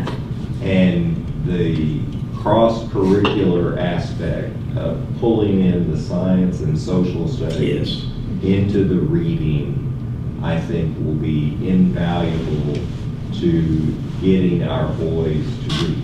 It's very engaging. In fact, both schools just said that, you know, that the children were really kind of enamored by the content. It's really Even reading, the little ones. you've heard the can term reading discuss very across large vocabulary. curriculum. We're trying to create that reading, and of course, if we begin to engage that element of reading, it coincides with writing. They do go hand in hand. So Yeah. we do feel good about the fact that, you know, I mean, if you recall your content, when you remember content, sometimes you would work really hard in one class, but you didn't like the other content. Right. And so the intentionality of what he's alluding to in the 5th grade, we're going to stay the focus in reading, whether you may really like science and not care for reading. We're going to continue those reading efforts in science class. Our science and social studies teachers have been really amazed at the vocabulary component of our curriculum. That's something that they've never had.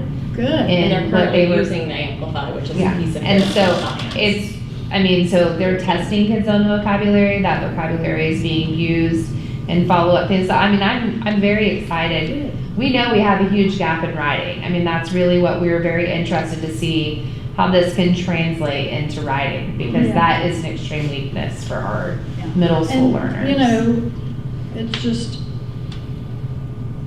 I feel like content, when most of us were in school, was a lot more rigorous. It seems that way. I mean, so I'm happy to see that this, you feel like this is a higher level of rigor for our students. Like it's a It goes back to a challenge. little similar of what you're thinking about. Huh? It goes back to a little similar of what you're thinking. Yeah, Some good. of the old school. kind of Yeah. mentality. You know, we're old, we like old school, except for him. We all learn to read and spell and. Right, right. Okay. Thank you so much for that presentation, because that answered some questions for us. Do y'all have any more questions? Okay. So the motion is to adopt and purchase the CKLA literacy curriculum as the Fountain Lake kindergarten through 6th grade English language arts curriculum at a cost of approximately $115,000. All in favor say aye. Aye. None opposed. That motion is approved 3-0. Next motion is to accept the field and turf track replacement bid from ATG in the amount of $885,075.12. So we Okay, had- that number made me vomit when I read it. And that was the lowest number of the 3 I mean, bids. seriously, it's almost $1 million. That's the lowest of the 3.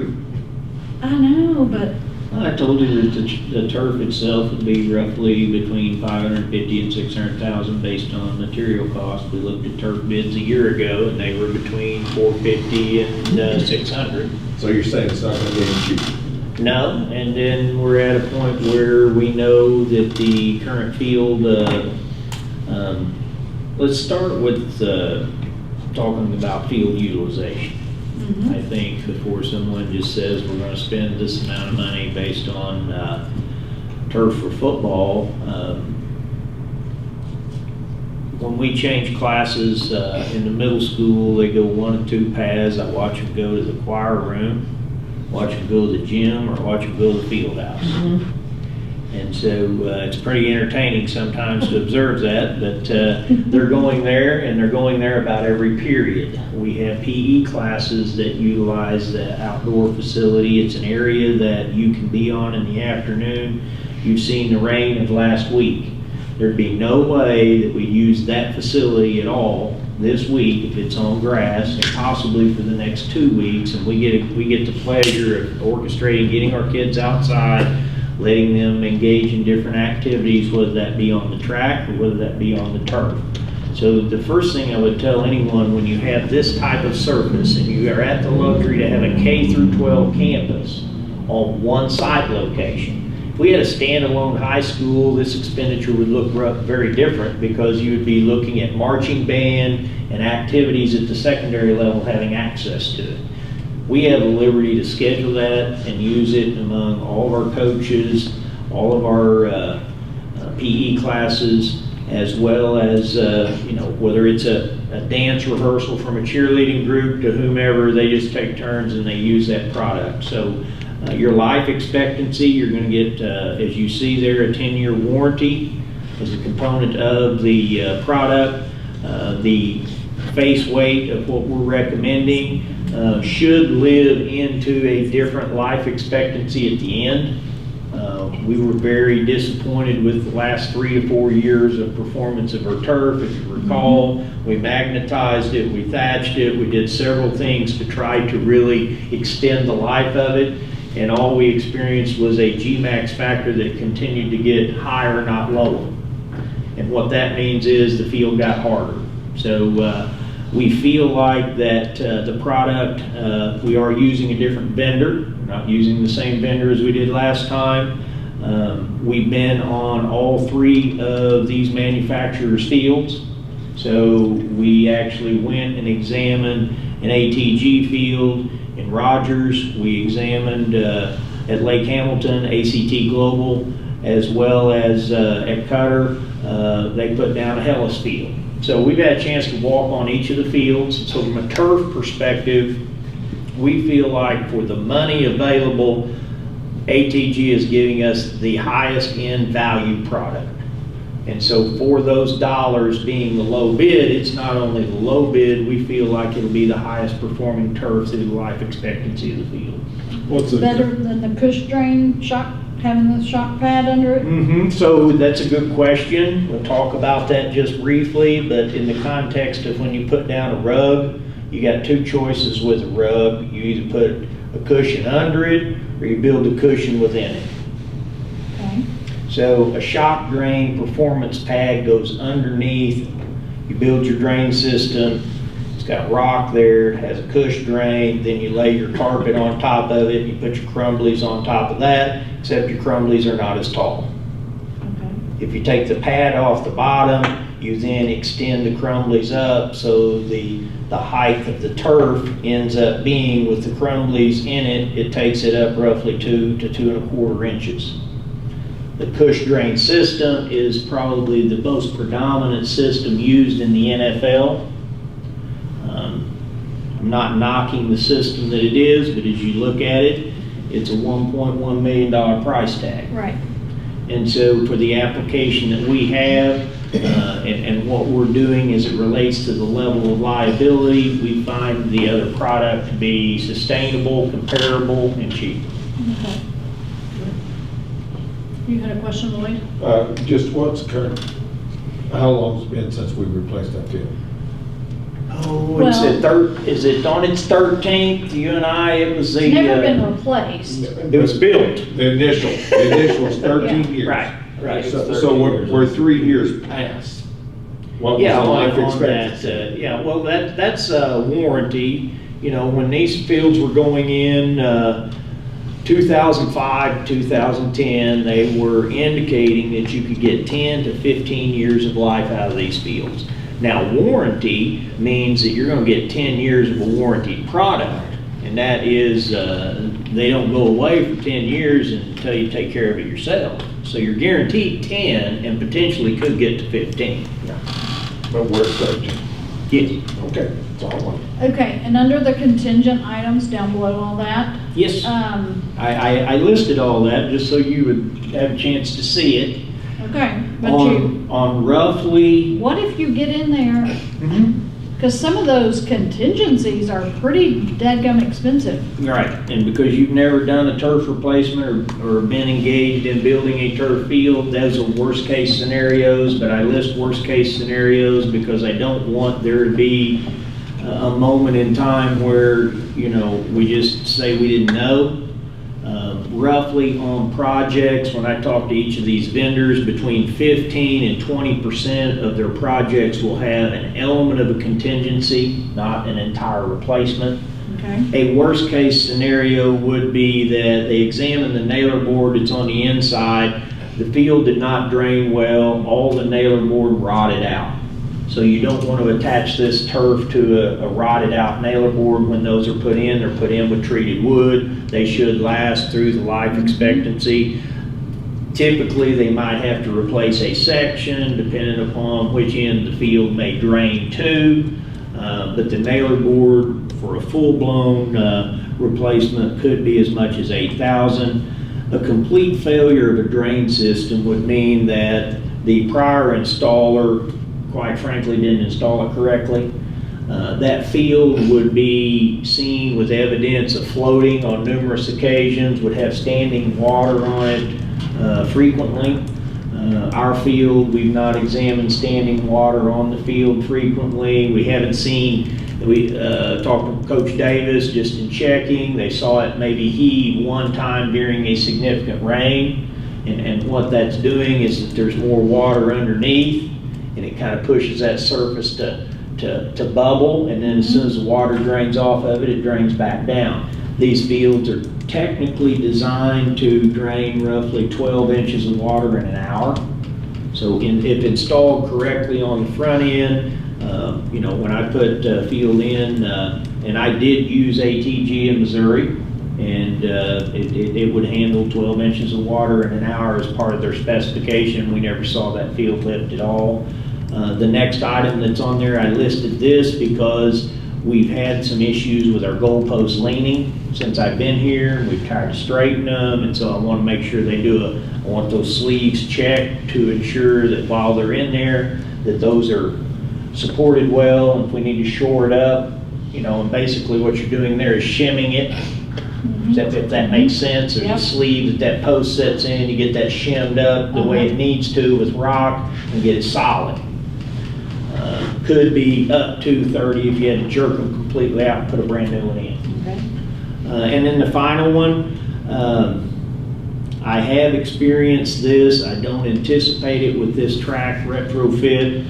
If I took you up there to that track and we walked the center line of that track in lane 3 to 3.5, if you saw a continuum of a break between the two sides all the way around where it's cracked in the middle and separating, that would tell you that the two asphalt pores are separated and heaving. And when that's occurring, they will make you, they won't warranty your track unless you do some asphalt replacement or an asphalt overlay. So typically that's a milling of asphalt with a replacement of asphalt. At this point in time, I would be more concerned with having to make some modifications to the track than I would any of those contingencies on the field. Okay. Just in the time that I've been here and have observed. And really the track is more of a reflection of all we put down before was the base mat and never put a structural spray over it when they laid it to start with. Will they do that this time? That's a part of your bid. So Okay. you will get the structural spray on the front end, and that will protect your base mat. Right. Where is this company out of? They're located in Missouri, and they've been in business 45 years. That's the other thing, these vendors that we have selected before you have all been in business quite some time. The vendor that was selected last time is no longer in business. That's what I was going to say, are they going to be around to cover the warranty if Yeah. needed? Are they putting, so one of the fields I know we've been to has got a sand, it's like, you know, you can do sand or rubber. This is all rubber, right? Right, it's rubber with an aggregate down at the base of it. It's not a compaction sand. You know, this is the field I showed you that was at Rogers. Mm-hmm. The other thing that I would mention to you, the reason that we're using this turf is that the turf, we use this a lot for our baseball and softball players. So everybody uses this thing. I mean, the community uses it. Yeah. So we feel like this turf should stand up to the test better. Because we went and looked at it on a baseball field application where they've been using and wearing steel cleats on it for 3 years, and it looks brand new. So it's holding up very well to the tolerance of steel cleats. You know how, like, which I don't know if they even make one, but like in the summertime, them fields get hotter and all get out. Do they have like do they make a cooling? There's different things you can allude to, but there's nothing that you can do to manage heat in the middle of the day. If there's a true disadvantage to turf, it's the heat when there's a high heat index. That's Hot. Yeah, it gets hot. Okay, good questions all. Yeah. Are there any more? Do we have a timeline there, just so I you saw that know? timeline. And so that timeline allows us to mobilize in June for anyone listening. And I will be talking to the coaches. They are willing to mobilize if we wanted to do something administratively right near the end of school, or even take the last 2 weeks of school and get started, so that we could get back onto the field a little bit sooner. But we are slated to try to begin on June the 5th. The only other piece that I would indicate to you that before you read the motion is I do want to state that separate from the initial expenditure locally, we will go out and solicit funds for naming rights for the field over the lifespan of the field. We will solicit funds for companies that would like their name on the field, and then we will solicit funds for a naming rights board there at the facility, and use that to offset this overall cost. And is this coming out of our building fund? So this is going to, Drain the building fund. yeah, it is. I do believe that when I say drain the building fund, I do believe we'll have surplus based on the spring assessments that We don't have this any current other, year. have we factored that in with any other capital projects that we're gonna need to do Well, this year? A part of our goal was to reallocate some of this surplus back to the building fund. Right.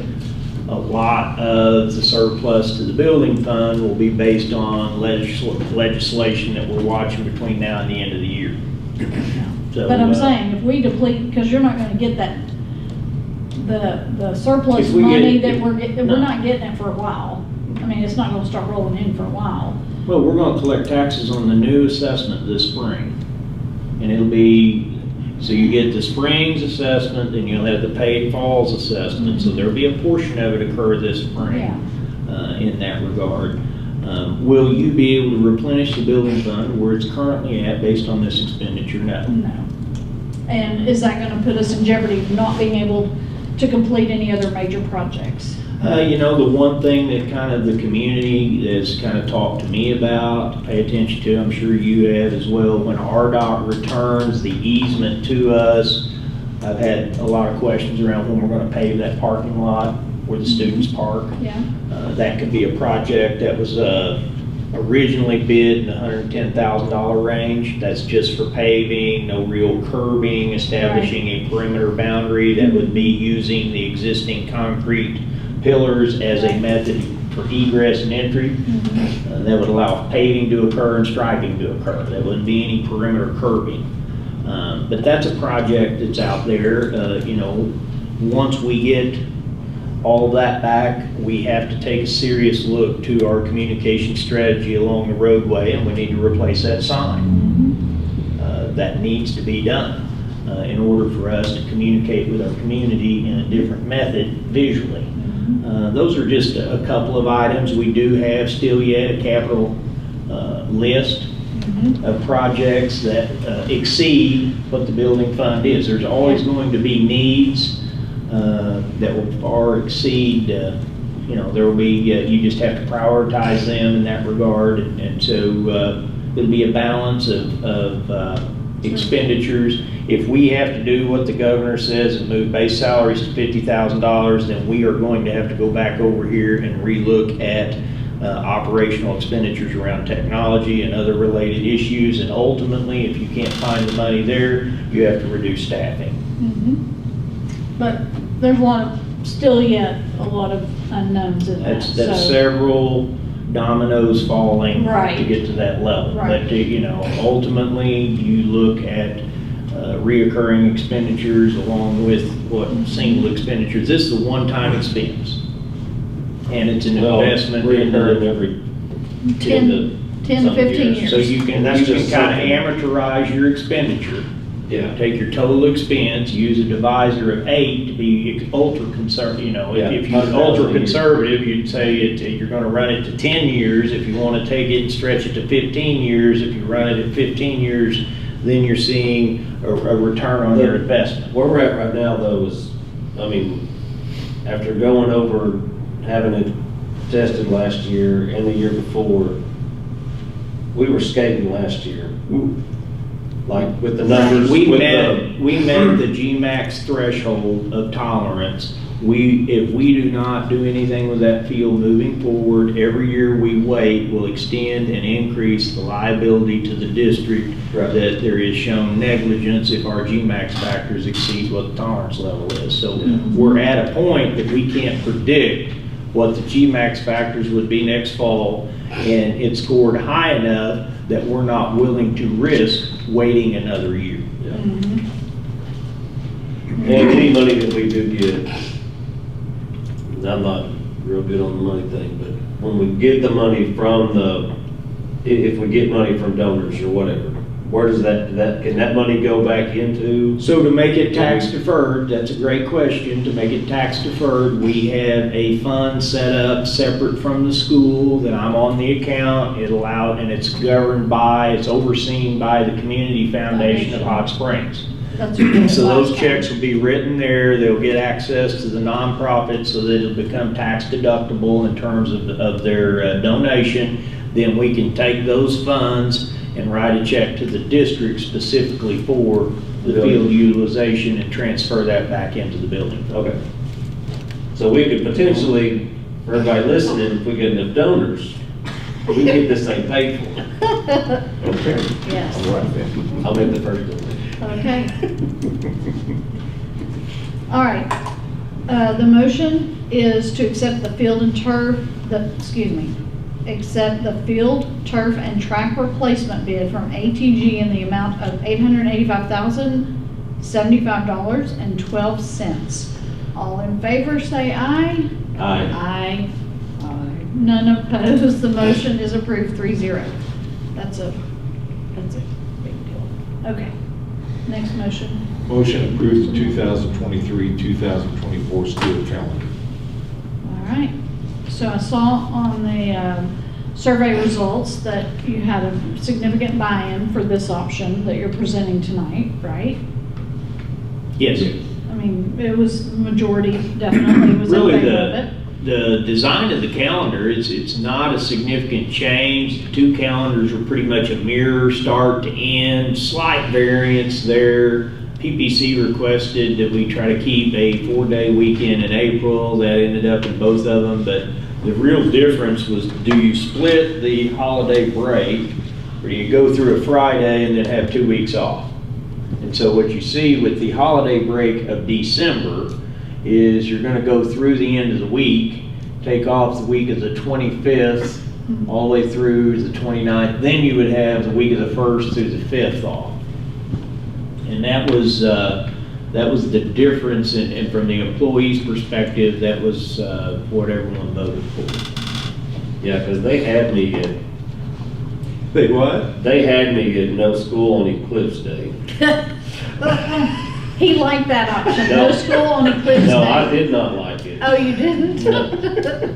Oh, well, that is something that. It was on both of them. It is on both. I understand. And to kind of speak to that,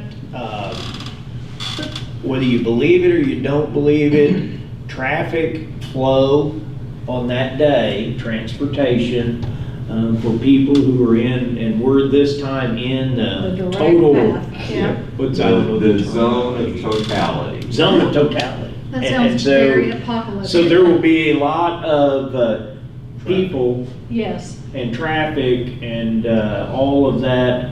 And so with that, I think you will find a about all of the schools, They're all looking at it. Yeah. taking that day off. Because we're expected to be a hot spot Yes. for people to come in that want to watch it, because we're right in the path. Okay, so my question to that is, well, I mean, I'll keep us here a little bit longer. Yeah. Are we out on Veterans Day? Not on this calendar, but on the next year? When it's a It'll be a Monday. Monday. I don't know, when is Veterans Day fall? November 11th. November 11th. Oh, it's on Saturday this next year. But next year it's on Monday. So, Right. you know, if we're gonna have Eclipse Day, by God, we're gonna have a Veterans Day. I'm serious. I mean, it drives me crazy that we don't hold that to something. Well, we also Well, have we to go provide the to- kids special glasses because they can't look at the sun, and we don't have any way to get them to the cafeteria without them looking at the sun, unless I put a bag over their head, which would probably not be advised. Veterans Day's just not ever been a day that, I mean, I get you. No, I know. It's just not. But we celebrate But you Veterans celebrate Day. it We on celebrate, campus. take our kids to veterans assemblies. Yeah. And have a parade and all that I'm just stuff. messing with the April I think- 8th that had me in Eclipse Day. That one hurt you, You huh? gotta be kidding me. Well, I can see that though. It's If kinda there's a like- significant, like, influx of Right. 100,000 people in Hot Springs, It could very well be that we need to lease our buses to somebody else for that day. Kind of like Louisville, Kentucky School District does not go to school on the first Friday in May. They lease their buses to the racetrack for Kentucky yeah. Oaks Day, and the kids don't go to school that day because it's such, the infrastructure is so overtaxed. And what they're projecting for us in the zone of totality is an overtaxed infrastructure on that day, that weekend. because Hot Springs is already a destination for tourists. And I've done both. I don't know that I've done the partials. Matter of fact, we had a partial had a my partial. first or second year here. And I recall in that event, we had the glasses, and we really did have a struggle to get students to adhere to wearing the glasses appropriately and doing what they needed to do during that window of time, and that becomes a responsibility of every classroom teacher. And so what we're choosing to do is relinquish that duty on that day to the parents to take care of their kids, whether they want to stare at the sun the whole time this thing does this or not. Okay. Good information. Any other questions about That's that? all right. All right, the motion is to approve the 2023-2024 school calendar. All in favor, say aye. Aye. None opposed. That motion carries 3-0. We do have just a few little personnel, one motion. You want Yeah, to read these all in one? all in one. Okay. Yep. Motion to accept the letters of resignation or retirement from the personnel below for the correlation positions for the upcoming 2023-2024 school year. Angela Donnelly, classroom teacher. Wendy Bierfriend, elementary media specialist. Doug Roundtree, high school teacher, bus driver. And Joyce Hendricks, District 8. These are all retirement letters. Yeah, these are all retirements. So, obviously, we don't have any questions on those. It's a lot of years. It is. We're gonna be losing some good ones, but as I get closer to retirement, I think, I don't blame them. I'm ready to do it too. I hear people do that all the time. Yeah. Well, boy. All right, so we have the motion to accept the letters of retirement, in this case, from the personnel below for the correlating positions for the upcoming 23-24 school year. Angela Donnelly, Wendy Bergfine, Doug Roundtree, and Joyce Hendricks. I just shortened all that, but you got the names. All in favor, say aye. Aye. None opposed, the motion is approved 3-0. And if there are no further questions, we are officially adjourned.